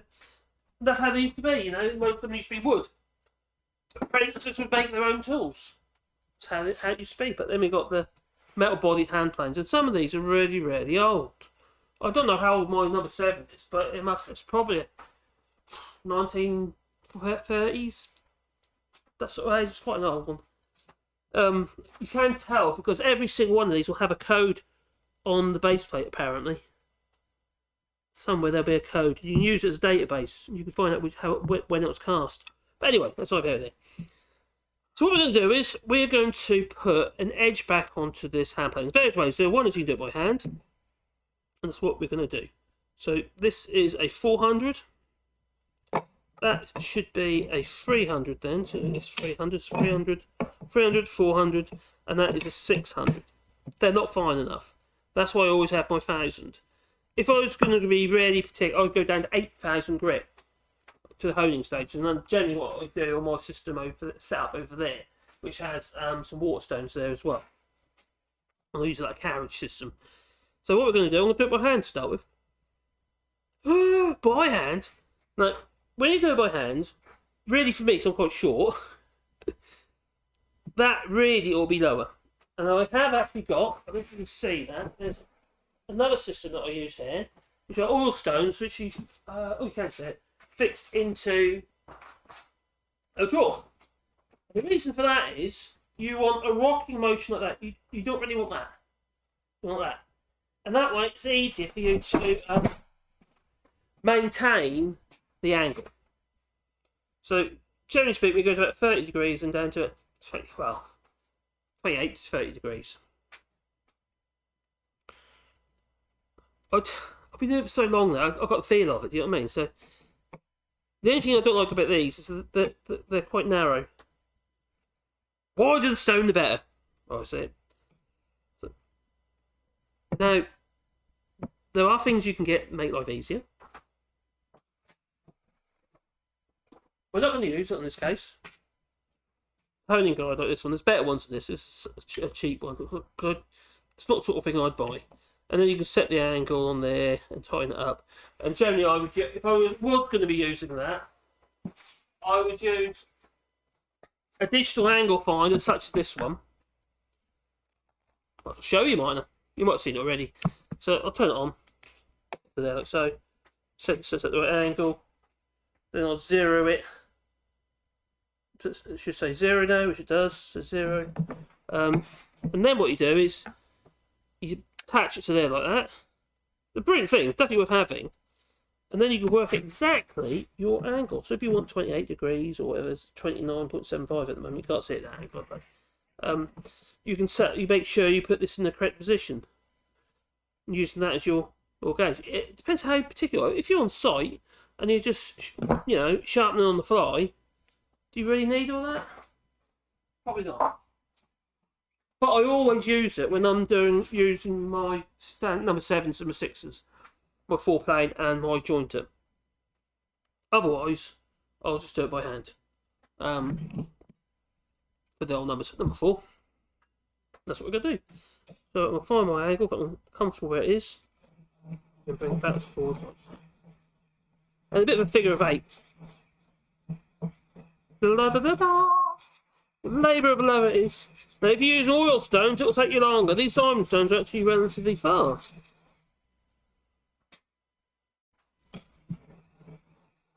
They remove quite a lot of material quite quickly. Bit of grit on there, get that off there. We'll have a look at these thermometers in a minute as well, see what's going on with them. Don't need that one doing. Not an oil stone. Now, to be fair, I don't usually use water. I'd use Windex, like the Windoline, like this. For lubricant, I'm using diamond with plain irons. A lot of people just use water, but I'm not that keen on putting water onto your tools. It rusts, doesn't it? Other than that, I'd use a very thin oil, even on diamond.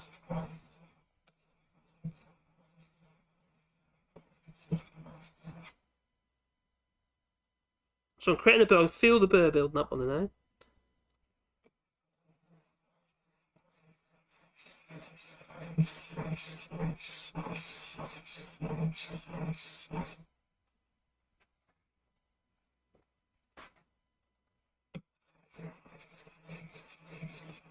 Now, even though I'm doing this by hand, I would suggest that every so often do it on a jig, because you get an accumulative error over a period of time.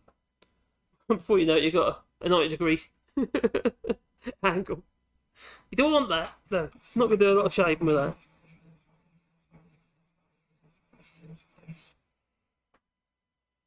Getting better.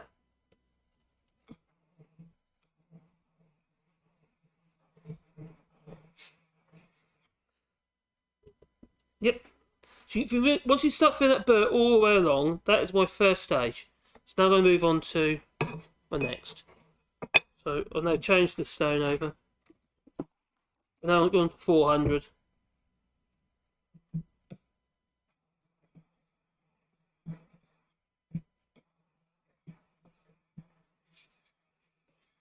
Hold that plane on. It's because of mechanical motion for you. It's not, you lock your body up, I suppose that's what it is. As long as you feel that burr all the way along, you know you actually come to the edge.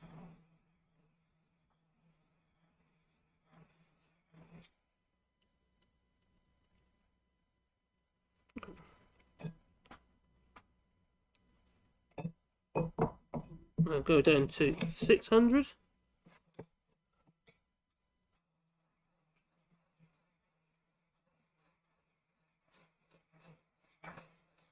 You have to flatten the back of the plane iron off as well. In a minute.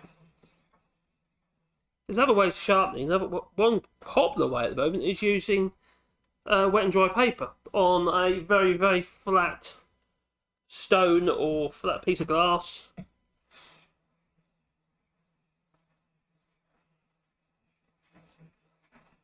They call it the crazy sharp method.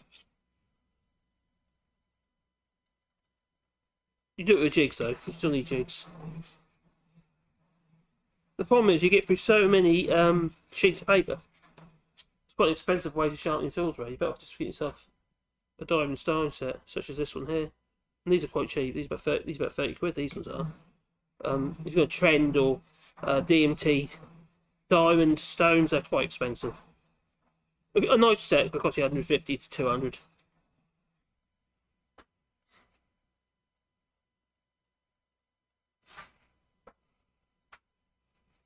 Right, so I'm going to flatten the back off now a little bit before I carry on.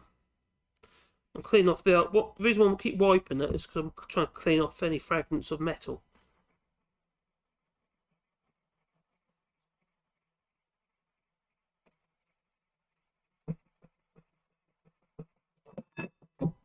It's stuck. Come on, you. Right, so. Oh, it's doing the job.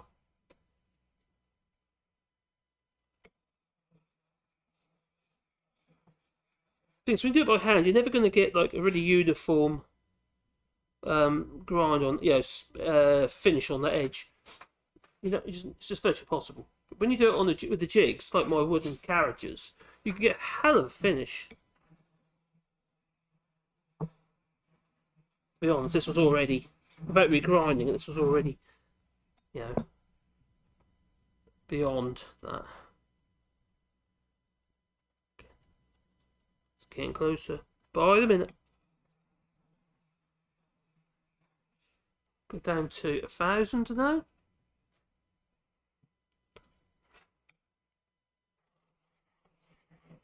You do have to ask yourself, how far do you want to go? If you go so sharp or at such a acute angle, you'll end up making the edge of the plane iron vulnerable, so it doesn't actually last very long anyway.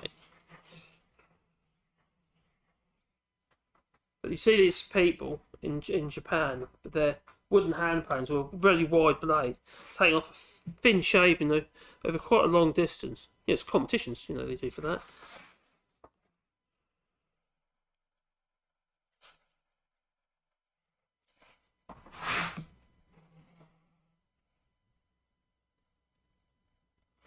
Certainly getting sharp now. You do have to ask how sharp do you want it to be? Do you want it to be utilitarian? Do you want to do a job? Or do you want it to have a shave? What I'm doing now, there's a burr. There's what we call a wire edge all the way along that plane iron. And all I'm doing is I'm bending it backwards and forwards by palming it in both directions like so. The other thing you can do is you can use a leather strop. You haven't see it. There's actually a little wire edge. The bit of the wire. You probably, I don't know if you can see it on the edge there. It's starting to break off. You don't need that. You don't want that. All it'll do is fold over. You can really see it now. Can you see it? I wonder if you can see that at all. There is just there. Oh, it's fell off. A little bit of metal holding on to the edge. You need a magnifying glass to see that. Definitely there though. So all I'm doing by doing this, like I say, just bending it backwards and forwards, and creating metal fatigue, and then you end up with no wire edge, and you end up with a very, very sharp edge, and we certainly are. Oh yes, it shaves. Yeah, so that's enough. That's for most people, that is sharp enough. If you want to take any sharp that, you'll need a finer stone.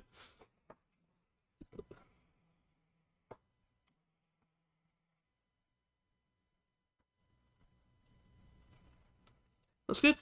So we'll put back into the chip breaker. The screw fell out, so be careful you don't lose those. You can get every single part of a hand plane, so it's no matter how old it is, you can pretty much get everything. They're getting hard to find second hand though, hand planes. People like me buy them up, or they get given to them, and then making use of them again. I've got another one over here. This old one here, old Stanley here, look. A little bit mank. No Beatty, Stanley Beatty. It's like that chip breaker. Somebody decided to sand it or something. No, it's rusty. They would have chrome on it. All the chrome's come off. You see, but that's a perfectly useful tool. You just need to put a bit of work and effort into it. Now these tools, I don't do them to be pretty. I do them to actually do a job. You know, I'm not a tool tart. I just like tools have got to do something. You know, that's what's the point. So that does your screw. So the screw's very useful if you want to put a leading edge on a door. So where you put a slight angle on the edge, or maybe you're trying to extrude a piece of wood off so it doesn't to make it square. You can use a screw to achieve that, but remembering to correct it after you made a couple of passes and bring it back to centre. So you can see that moves the plane iron backwards and forwards. So then we put our lever cap on there. That locks into place. So if I bring this up here, you can see with the screw, it moves the blade, the plane iron, backwards and forwards. Screws it. Let's do that. Take more off one side than the other. So I could find a bit of wood. Might be an idea. Let's see if we can see if it's sharp enough. Sharp enough on my skin. I've got a ball patch. La da da da, la da da da. Have I got a scrap of wood? Oh, pine, I'll do. Don't like planing pine, it's always a bit sticky. Because we've got resin, you see. Get that water out of the way. La la la la. La la la. The vicar! Hello, the vicar! The vicar, a man is always happier with the word on his tool. Is that a bit of innuendo there, maybe? Hello, Duke. Hope you're well, buddy. Oh no, don't argue with the family. Oh dear, don't go there. Easily done. I bet it has something to do with the B word. Right. We'll set that plane on, just so it's about poking through. I can feel it grabbing now. Maybe it's a bit much there. Let's see what happens. Oh. There you go. Now that, like I'm showing about that chip breaker, that's why you end up with a curly shaving. Like that. Because it breaks the fibres as the shaving's made. And if it didn't do that, the plane iron would try and follow the fibres and create tear. It's quite iridescent. Obviously, you can set the depth of your plane iron with your little wheel here. But whenever you make an adjustment with the plane, say for example, if you pull it back a bit, for instance, the one that's too deep, you need to make sure you go back half a turn until you feel it starts pushing. Otherwise, it'll put the force of you moving forwards. You'll literally push the plane iron up the plane. So you need to put if you go anti-clockwise, you've got to go back a little bit in the clockwise direction to make sure it's got something to push against. That's a really thin shaving there.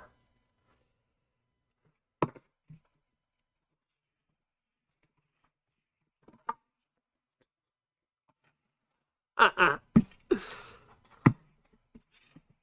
you go.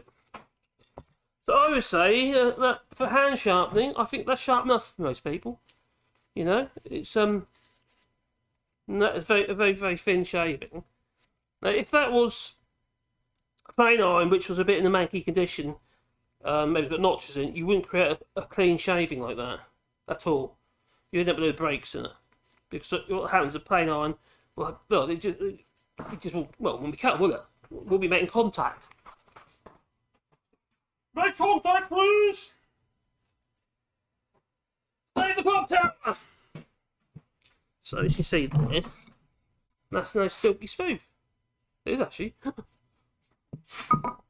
Now there's a bit, you see sometimes I put the plane on that way up. That I'm not bothered about. When I was at school, that's always what, you know, in college, this is what we always had to do. You know, have it on its side. But now the rule's different. Health and safety and all that, you see. You don't do that because the blade is exposed. You've got to have it that way up. Hence my rubber mats.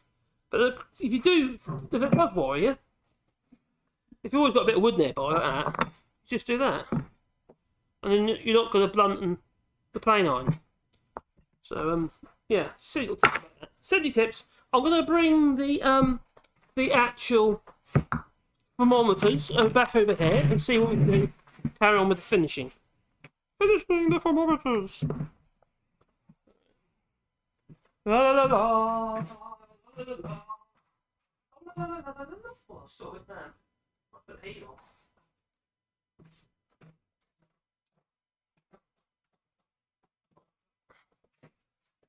It's not drying very quickly. It's still a bit damp. So I'll get the heater on that. Oh no, it's going to make noise. Put this plug in over there instead. Don't want the noise. Picked up by the microphone, see? La la la la la la. Okay, here you go. You know, the nice thing about when you work in an old workshop, it's like you're going to play with your toys. Yeah. That's what it's like. That moved. That's right. That's cool. Let's put the heater on. Oh.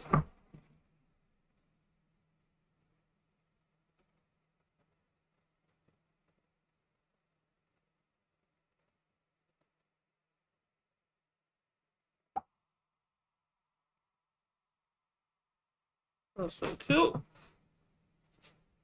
The more interesting woods like the like this. I'll try and find some more branches of different timbers.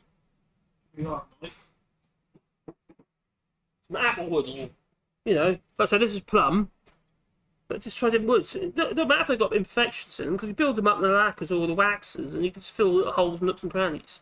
Now, if you've got a freezer, I hope you might have a freezer. I hope you've got a freezer. If you've got a freezer and you've got a problem, let's say for instance you've got a bit of wood, I could probably show you a bit with woodworm in it. Here. Or had woodworm. There we go. This bit of wood here, got some two little holes in there. Right? That's woodworm. It's actually a beetle, but it's called woodworm, right? Now, that can be a problem. There could be larvae in that bit of wood. So what you do is you put it in the freezer. Yes. If it go in the freezer, you put it in the freezer, just like this here as well. Got bigger holes in this one. We've got a big chest freezer. I might just put my wood in my chest freezer. And if there is any larvae, it's usually in these areas where you see a light wood there. And it's like the cambium layer, and then you get into the sapwood. There'll be larvae in there. Or could be larvae in there. They might have come and gone. But you don't know, do you? So what you do is you put it in the freezer, and if there's anything in there, they'll just expand and die. Yeah. I'm sorry if you like woodworm bugs. I'm not keen. No, I'm not keen. They cause a lot of problems. So the nice thing about it is, though, you can use wood in the sense some bits of timber with little holes and look really cool, and you can fill that wood with a mixture of epoxy and a pigment. So you can make little holes in colours if you like. A bit like when you see the river table when they have a big acrylic bit down the middle. I'm not a lover of them tables. It reminds me of something that goes out of fashion very quickly, and then has no value. It costs an absolute fortune to make them because the resin's very expensive. The clear casting resin used in those special tables, and then they just end up being tapped. Nothing special about them at all, really. That one's alright. That just needs a bit of a little bit of light sanding. Right, so it's a bit of light sanding on that one. I'll give that another coat. And then we'll bring it on to the waxes.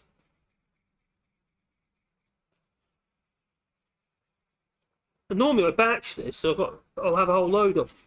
That just speeds things up no end.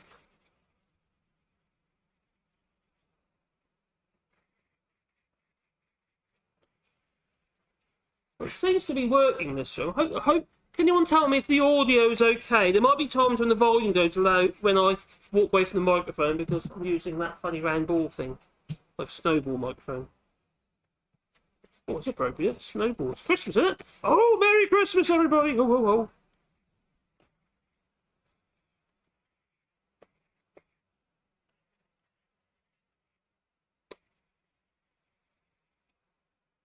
I've already had my present. Yeah. I've got a drawing pad. Like a digital drawing pad for you connect your computer with your software. In this case, like Photoshop software, and I can do my drawing and sketchings on. That's what I've been using. And I've really been getting into it. It's a brilliant thing. XP pen, it's called. 13 inch, 13.3 inch model. The Pro one with the really good. It's good for me because I can actually use it for work as well, you see. Quite nice. And it's also good for my head. I'll lose myself and that one start doing anything creative. Drawing and stuff like that. And things like this even, you know. Yeah. I like it because I like wood when it's smooth, I do. Yeah, I like smooth wood.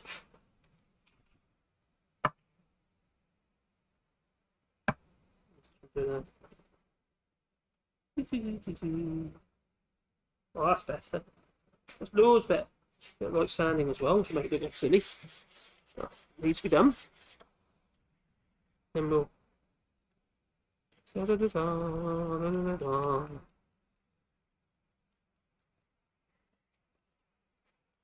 Do some 600 grit really on there. I ain't got any at the moment.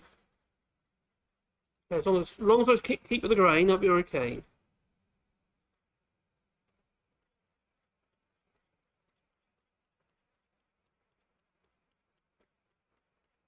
There we go.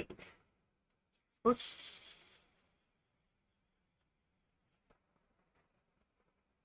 sticky? No, not really.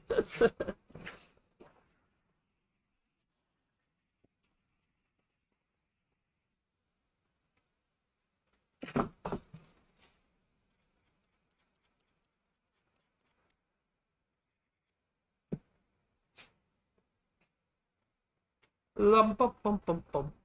Where are my lids gone? I had some lids. We should put that on top of it and do the flat. Where are they gone? They're way out in. So most of the finish is brought on by the actual wax itself. You know, like liver on the wax. Like, yeah. Sometimes I use a bit of boot polish as well to fill some of the nooks and crannies. I might go and grab some in a second actually. I'll get that today for waxing. And that fills all these little holes up with the boot polish. Then polish them off. It just makes it nice to finish. First of all, we need some more wax on there.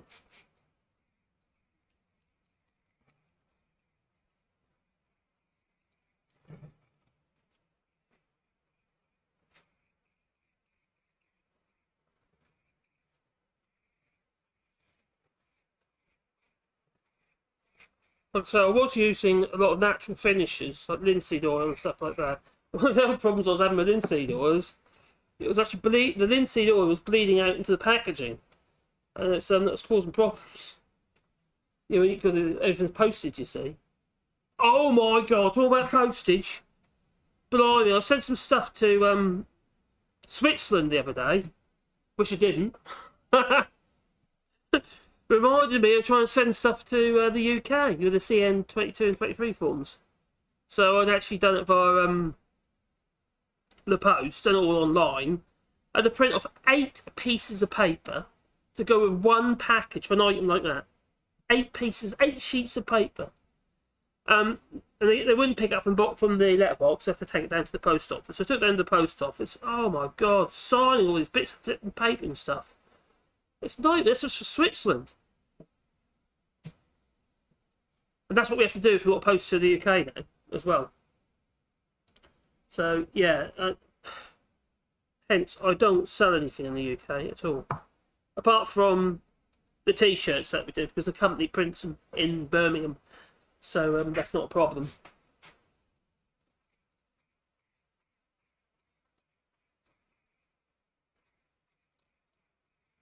It is pretty. Now, if I was turning this on the lathe, I'd actually do the finish on the lathe. And I could build that up with tallow wax and stuff like that, and just build up the layers. And you know, while it's spinning, makes it really easy to put a good finish on.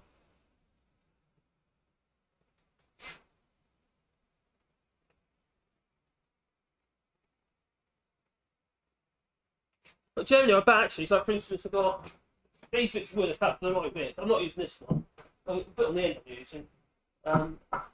But like I've cut these all to like those here already cut and stuff, so I just have that one get made.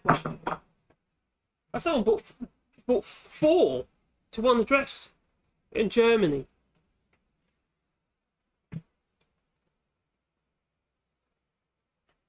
Cost 15 quid a post to Germany from France. Using the post. What I want is an automated way where you just click a button and the print your labels out. None of the filling in to be done. It'd make life a lot easier.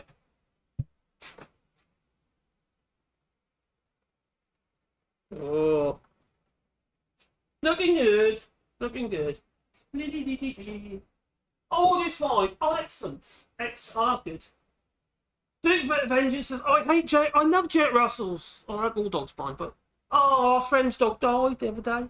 Sad story. It's getting on a bit. It was an Irish wolfhound. Like a horse. This dog was huge. I bet it was. Yeah. Lick you to death.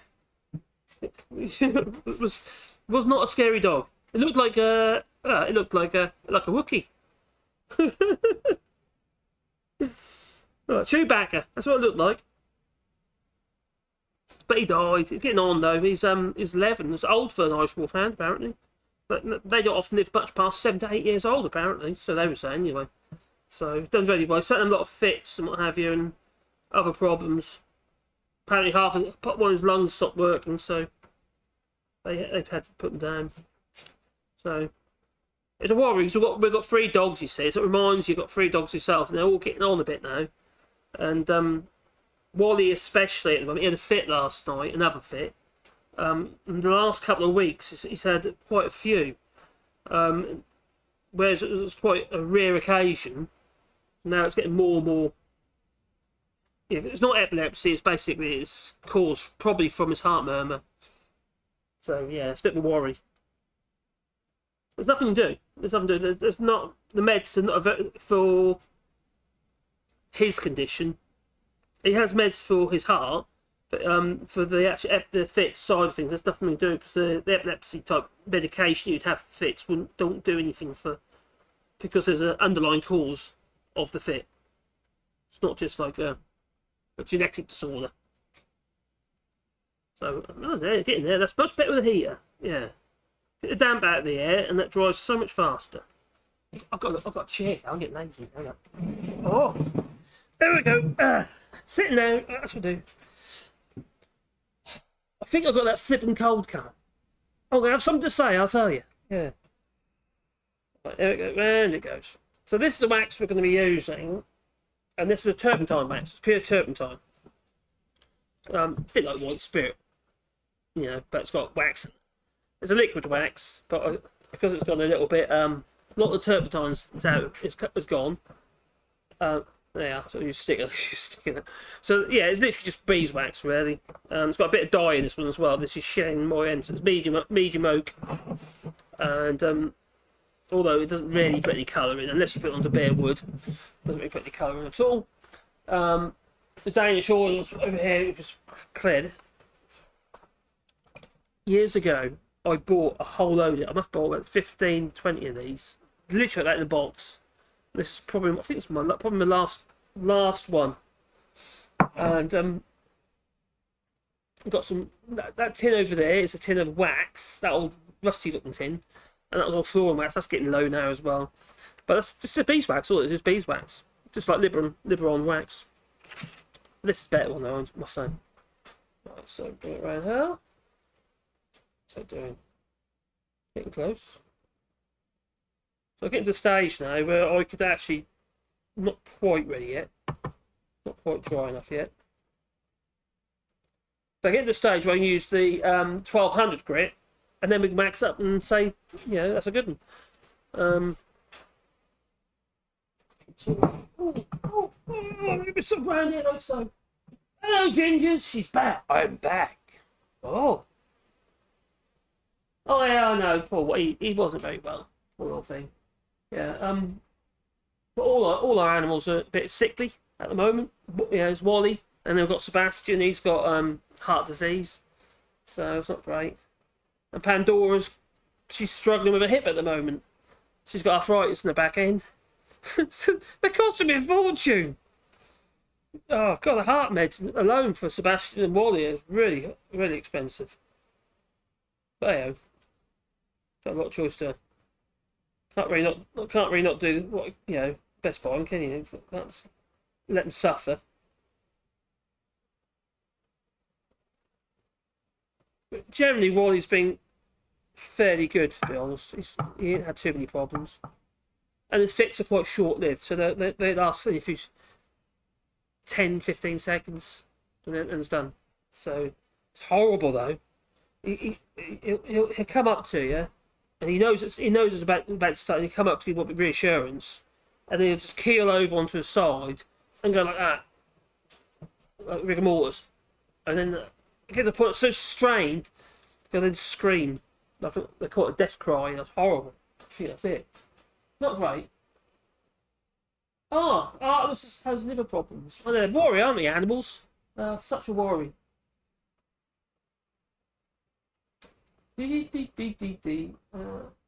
Casper! Hello, Casper.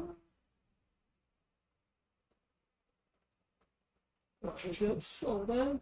So, I don't know what I'm going to make tomorrow, but I might go live again tomorrow. I don't know. We'll see. But we'll make something, I'm sure. But I'm trying to get it sorted out in here so I can get some decent USB cables, because if you can see what's going on up there, well, yeah, looks like I'm putting the washing out. I couldn't find any cables that would work at first, and I found one, and it's working. So, yeah, because you've got to have high quality cables, you see, for the camera to work, because it's got to be at least 5 gigabits per second, or megabits per second, gigabits per second. Anyway, they've got to be fast enough cables to cope with the camera. But I want to put another camera. I'll have 2 cameras running in there at least, maybe more. But I hope the picture quality is okay on that camera, because that's just literally a webcam. That's the Logitech 930e webcam. I think they're okay. It's hard for me to tell on this monitor because the monitor's head is absolutely chronic, but it looks okay on all over there. I don't really want to bring in my other webcams because they're, well, quite expensive things. I'll leave them in the office really for the other channel. Yeah, that one's pretty much ready for wax, that one is. So, I'm going to get some 1200 grit wet and dry, which I had here a minute ago. Here it is. Chucking the stuff on top of it. So some 1200 grit wet and dry there. And something to put it on. Probably this mat would be ideal. I created a bit of a mess, haven't I? Oh, I'll do my hand. It doesn't really matter. Fold enough. So what we'll do is just lightly rub it. You do it dry, to some degree. Better with water though, but then you've got to obviously let it dry with the water's dry before you put any kind of finish on it. I'm only really taking off any possible little fragments of dust. Oh, it feels so smooth. Now you could build this up with lacquer if you want, so you know, or you can just literally do it like this. Just have a couple of coats of sauces have, which is fine. Depends what you want, you know.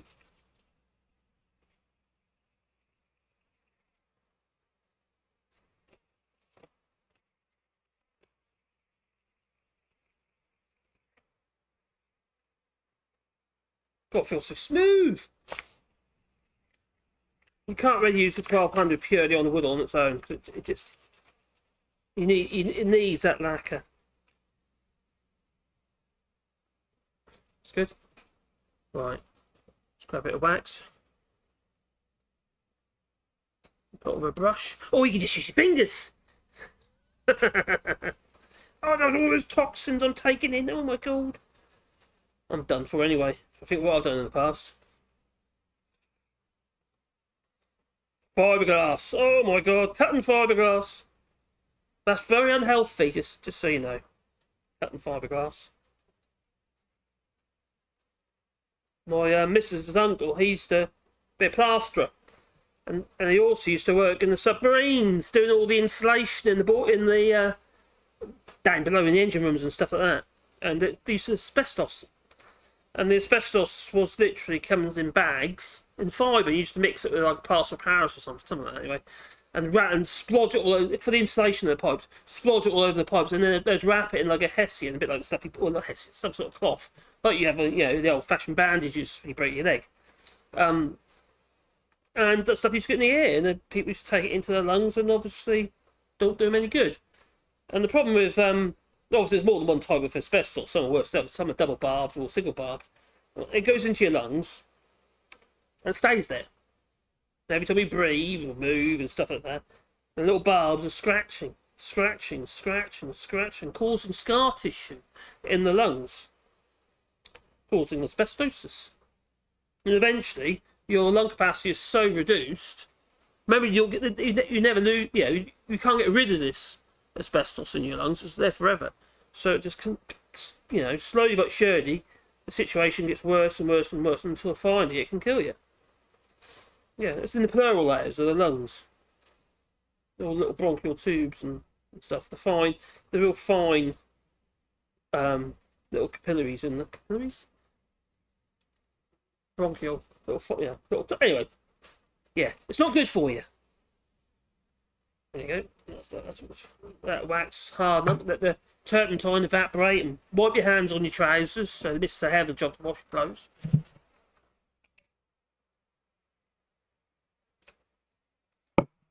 I think I have got a cold coming. I'm feeling it. That's really annoying, I don't want a cold. Especially when I do live streaming. That probably needs a bit of work there.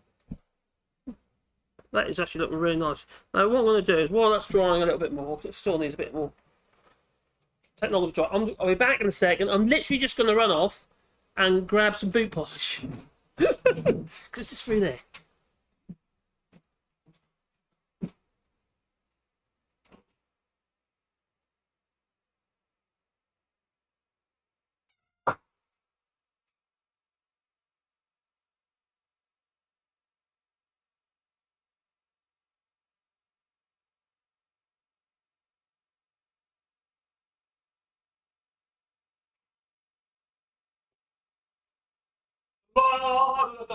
I'm back, and I got my kiwi. You can't get that anymore, can you? Can you get your kiwi? Apparently, you can't get that in the UK anymore. I think it was a kiwi. Or was it cherry blossom? I can't remember. Boot polish, anyway. Because of Brexit. Oh dear, I said it. Right, so that's evaporating off down there nicely. That's looking good. Oh, it smells so high. Yeah, that's what it is. It smells high. Right, so we got that on there. Still a little bit to dry on there. Now I've got to decide whether or not I want more lacquer on it. Or I say that'll do. Probably that'll do. So that could do a bit on there. Oh. We can. Kind of clear.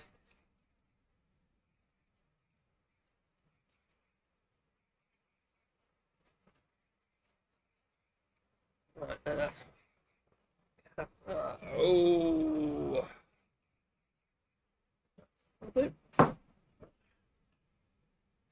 What we're going to use a bit of boot polish. Not for my shoes, because they're suede. Suede. Do shoes. Stuff like that. So what we're going to boot polish that in a minute.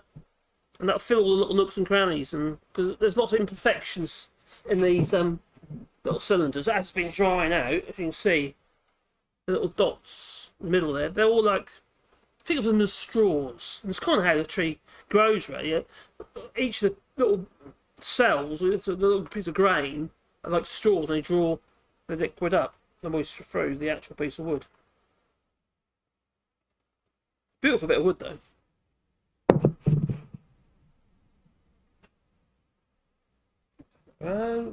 Be careful, mustn't it get hot?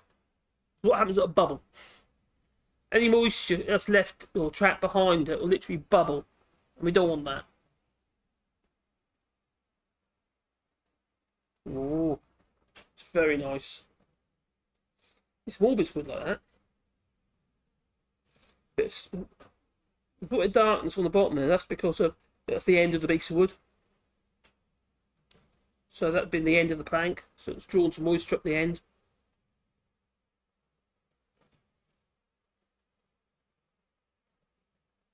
Nearly there. Come on. It can do it. It can do it. So what can we do while we're waiting for that to dry? Oh, I wonder. That over there. Check that.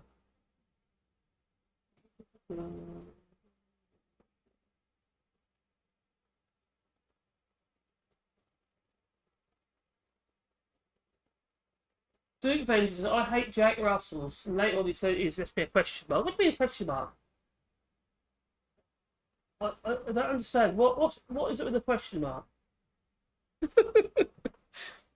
Question mark to what? I know you've been fighting me family, beating them up, I hope. Oh, I'm not. Picture with there. Don't beat your family up.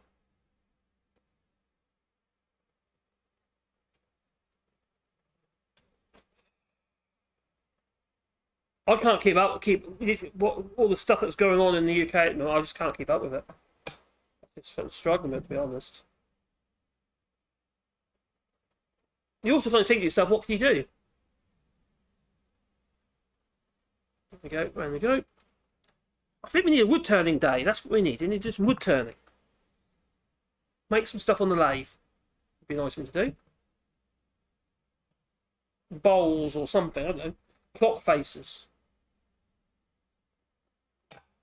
Oh, it's getting close. Right, that one.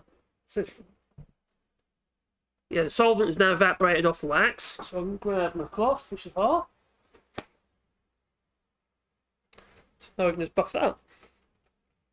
Oh, wow. Nice.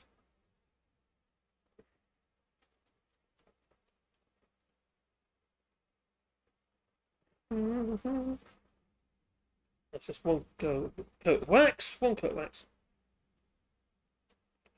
Oh. I'll get one more coat. Wax. Another little layer of wax. Oh, look at the fingers.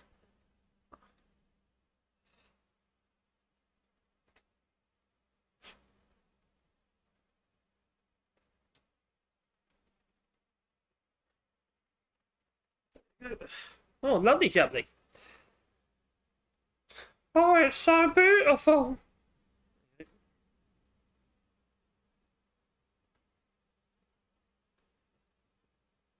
God, I do feel sorry for all these people who's struggling, to heat their houses. We've been struggling to heat our house. It's been a hell of a job. I don't know what the pellets are costing you in the US at the moment, but they're really expensive here at the minute. The shortage, it's a shortage because everyone's been putting pellet burners in to avoid what's going on in Russia. The only real cost that should have increased the cost of the pellets is the cost of the fuel. But not by how much it's, it's literally supply and demand issue now. There just is not enough supply. Is that ready yet? No, not yet. Getting there. Then we'll pop that one back into there in a minute. Oh, I don't know if you remember last year we made that my letterbox, the gargoyle letterbox. I need to bring that in at some point, and because over the summer it really shrunk, a lot of the wood shrunk on it, so I need to make it good, and we'll put some decent paint on it as well. Get a proper paint job.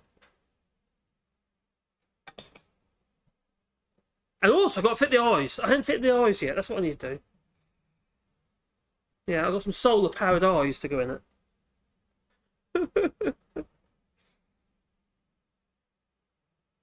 Not that button yet? Yes. Okay. Lovely.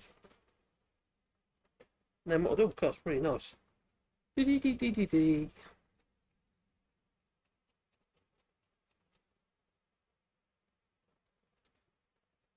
Oh no, I could do. I got a bit of pyrography over there. I could do. Bit of pyrography. I like a bit of pyrography. Right, there we go. That's good.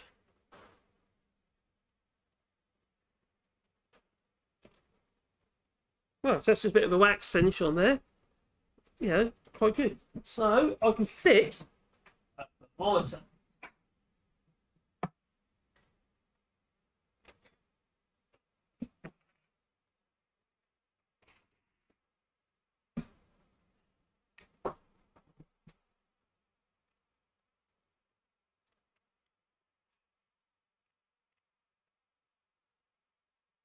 There we go. There's one.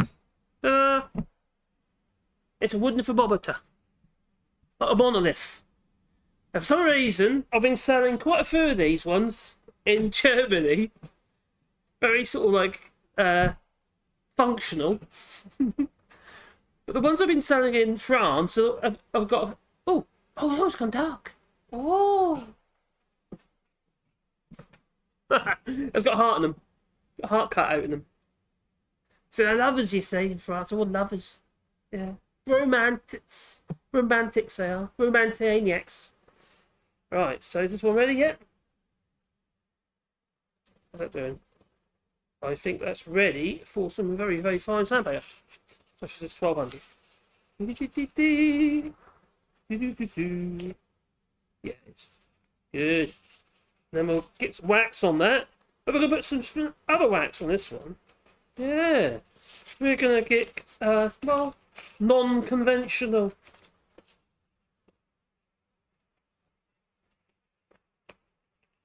Okay.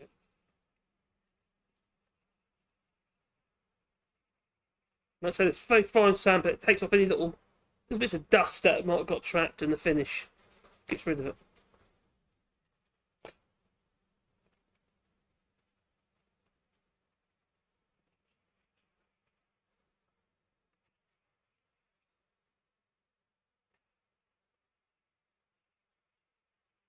Oh,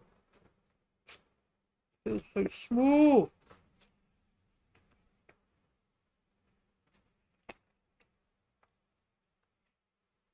It's lovely. Right, so not going to be very Jacob Rees-Mogg, non-conventional, and you've got shiny boots. Right, got a brush.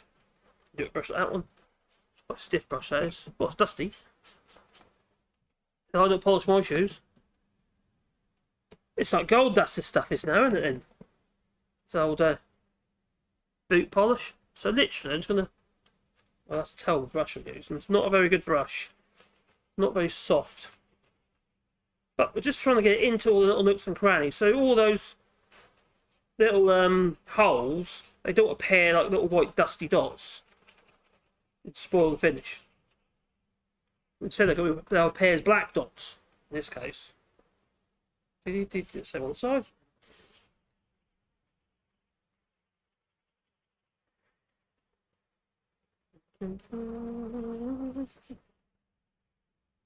Ugh.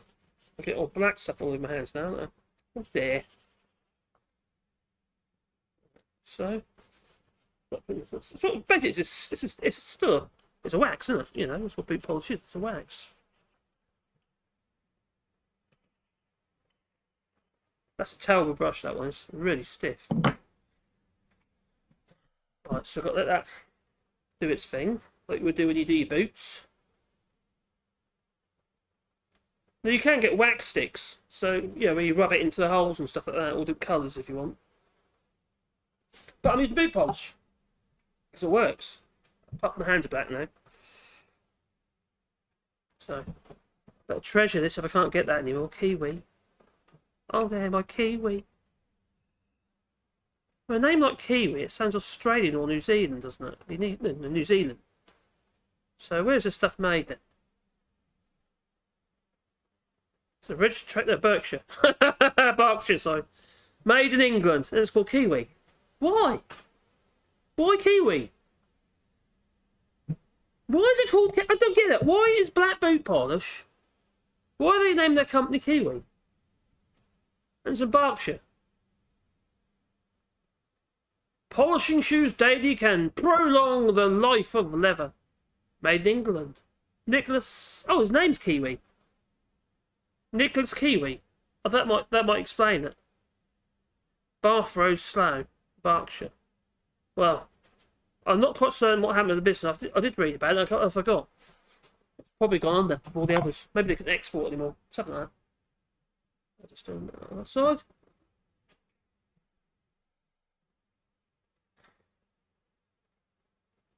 So we'll polish that off and then we'll put the wax on. Oh god, that would be funny. But boot polish, it ain't half shiny stuff, you know. Maybe I'll just use that in future. If you can get it.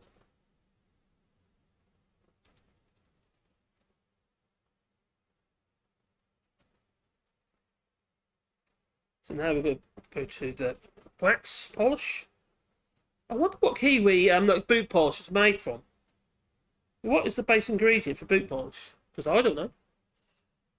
I've never had a need to know. So we're now going to use some proper wax. Some beeswax. So it's Cire de Bay and pure turbenthine, which is turpentine.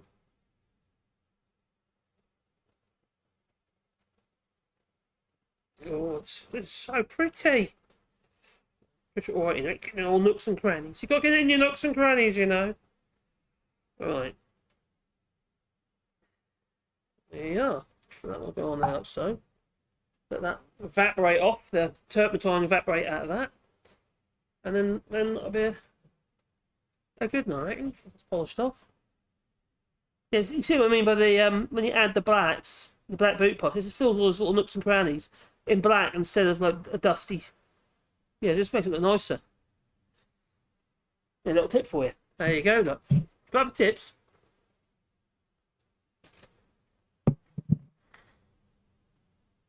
Here we go. It's coming nicely. So I'm really hoping I can get this stream sorted out. Really, you know, there's a guy that in Australia that I know, Steve, and I talked to him quite a bit actually online. And he's got a channel where he does live streaming. It's called Woodworks Masterclass, and he's a very lovely guy. And he's got his he does just stuff in his workshop, making things, fixing things. In fact, he's made a harp recently. It's very skilled. He does a lot of simple stuff as well, which is quite nice. A lot of wood turn, a bit of everything really, a bit like I want to do. And he's managed to get him. He's improved his setup because his setup was really bad. But he's just recently sorted his cameras out, and he's got another ATM Mini streaming device. So he streams for another device, not into the computer, straight from this device. And it works really well, and it allows them to switch cams. You have up to 4 cams. I think it's 4 cams you can have into the ATM Mini, you know, straight in. So it's but you can use proper cameras, you see, not just webcams like these. You can use proper cameras. So yeah, it worked really well.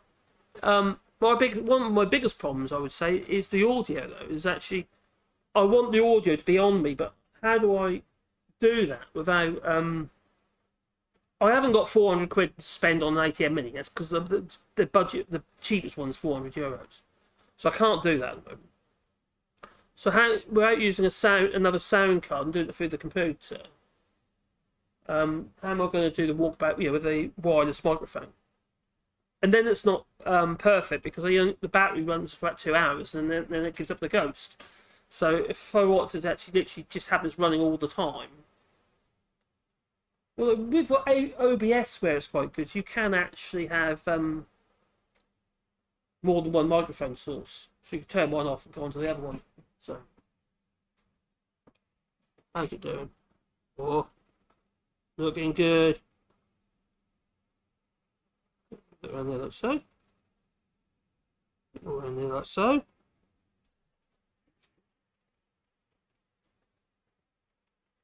Well, there's just something about wood, isn't there? There really is something about wood. This is a crappy old bit of timber. Well, crappy bit. It's not a bit of timber, but yeah, it's a tiny old bit of timber, really, and it's just looks nice.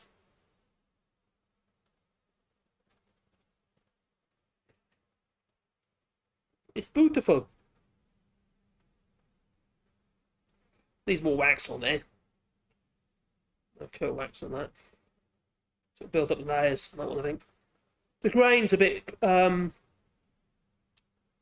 the wood oak is so hard. In that case, do a bit more sanding there. I might do it later. Might do. Why not? We'll see. A bit more wax though. Oh, my fingers are so useful.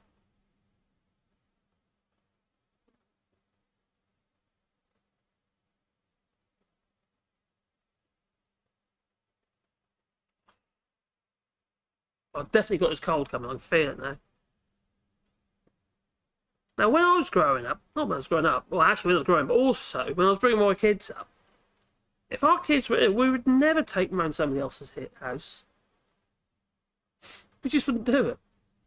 Why do people seem to do that these days? You know, just, we don't want your bugs in our house. Thank you very much. Bugger off. But we never say it. We should, but we never do. Right, we go on there.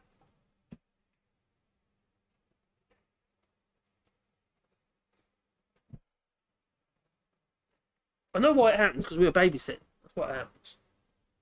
There you go. So now the air getting there as well. That's good. To get more accurate measurement, then you see. That worked nice.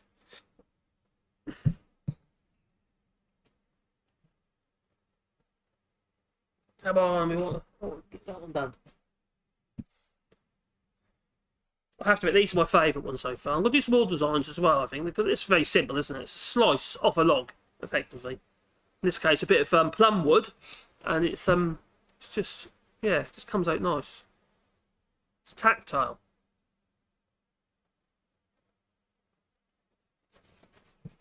And handmade. La la la la la la la.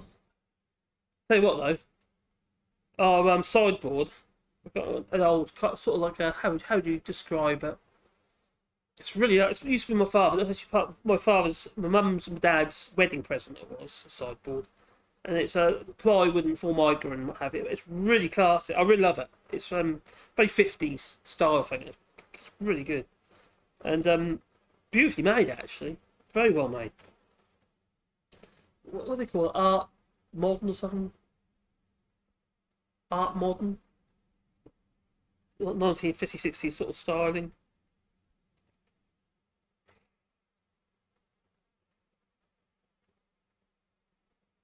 Very, very simple styling. Complicated build because a lot of steam bending going on it and laminated ply, yeah, into a curve. So it's pretty clever stuff. Wow. That actually is looking absolutely lovely. So I reckon I can pop the old thermometer into that one. Then I might go and have some tea.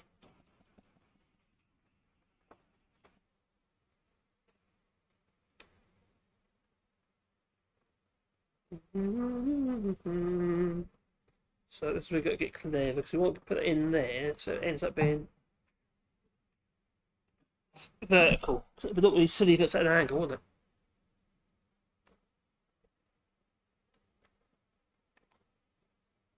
it?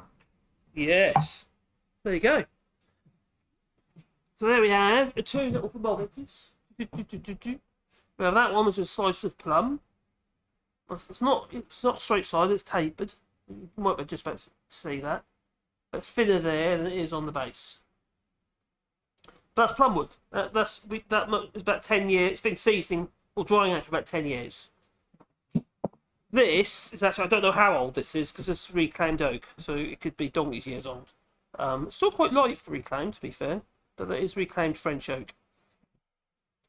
But they're great little gifts for people, if, you know, presents, what have you. If they want to make one themselves, they're quite simple things to make. That's a square block, but it's elegant. And these, you can buy these on Amazon or eBay. They're relatively cheap, these sort of thermometers are. But there's two types. There's this one where you see a nice big word, letters, numbers, sorry, the temperature and the moisture content and the temperature. And then there's this type, which is available also in that style. But the moisture is bigger than the temperature. Now that's hard to read. So not quite so good in that sense. So let's have a look, see what... Hello, Nico Schmidt back again. Hello, Nico Schmidt. Oh, the eye burned back again. Oh, and Avery. A severe... Oh, yo, no, better sit down. You can't do that. You can't have a severe wine shortage. Hope you're not in the UK, Bernard. Because it's very expensive. Bankrupt you. Yeah. I bought some wine yesterday. Not yesterday, the day before. And that was really expensive. Yeah. I have two classes of wine. I have the stuff that I think, I fancy. And that's never really over €5 a bottle. And then there's the stuff that I just feel I just need to get a bottle. You're like a couple of quid. A couple of euros. Well, not bottle. I never get bottle. I'll get tipsy, but I never get blotto. I don't drink as much as I used to anyway. That's what I'm there. Good engine. See, the same haunted hat stand who quotes the... Oh, you talking about Jacob Rees-Mogg, dude? Jacob Rees-Mogg, yes, the haunted hat stand. He's the walking penny farthing, he is.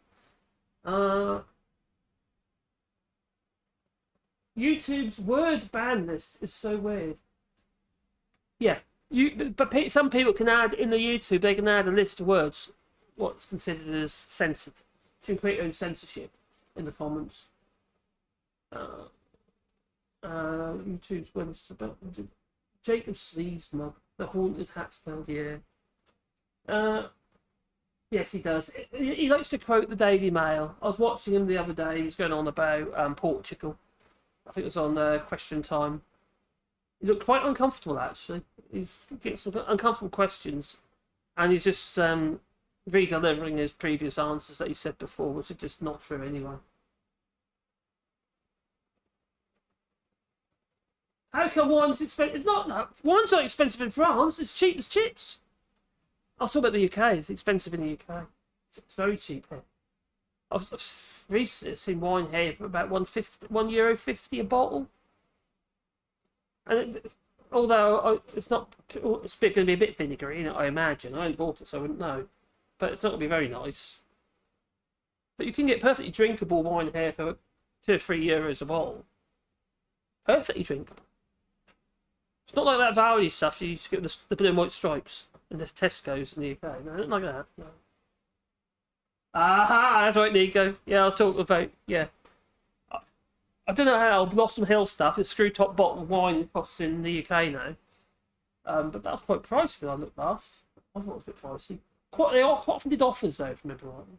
But they're still going to be subjected to the minimum taxation, aren't they, on the bottle? And now the taxation on wine in the UK is now, because it's all into... It's alcohol percentage. They've really, on wine, they've made it so complicated. It's a new tax regimes that Richie Sunak brought in. Unbelievably complicated. Feel sorry for the wine importers. Everyone's thought, no, wine's really cheap here in France. It's ridiculously cheap. You know, I have been collecting wine for a little while now, but I have to put it somewhere that's nowhere near me. So we have got food bottles in that. Not well, it's sort of a cellar, but it's yeah, we don't touch them. Although they do say they're best in 10 years. Some of them are about 10 years when we bought them. Though. Usually when we first got the camp and we're going to a lot of the vineyards and what have you, would because they let you camp on their site, you just buy a few bottles of wine, you know, 12 bottles of wine, whatever it is, to, you know, to pay compliment, I suppose.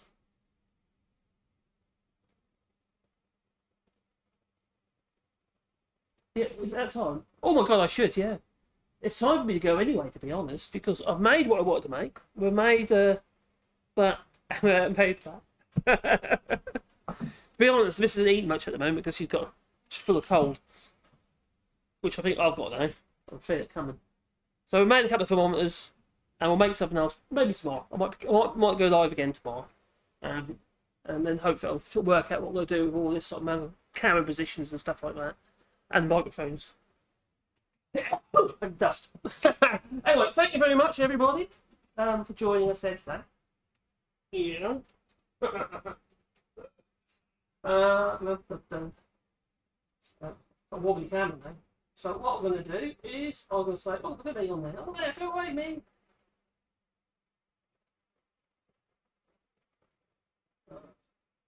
Yeah, I will do that now.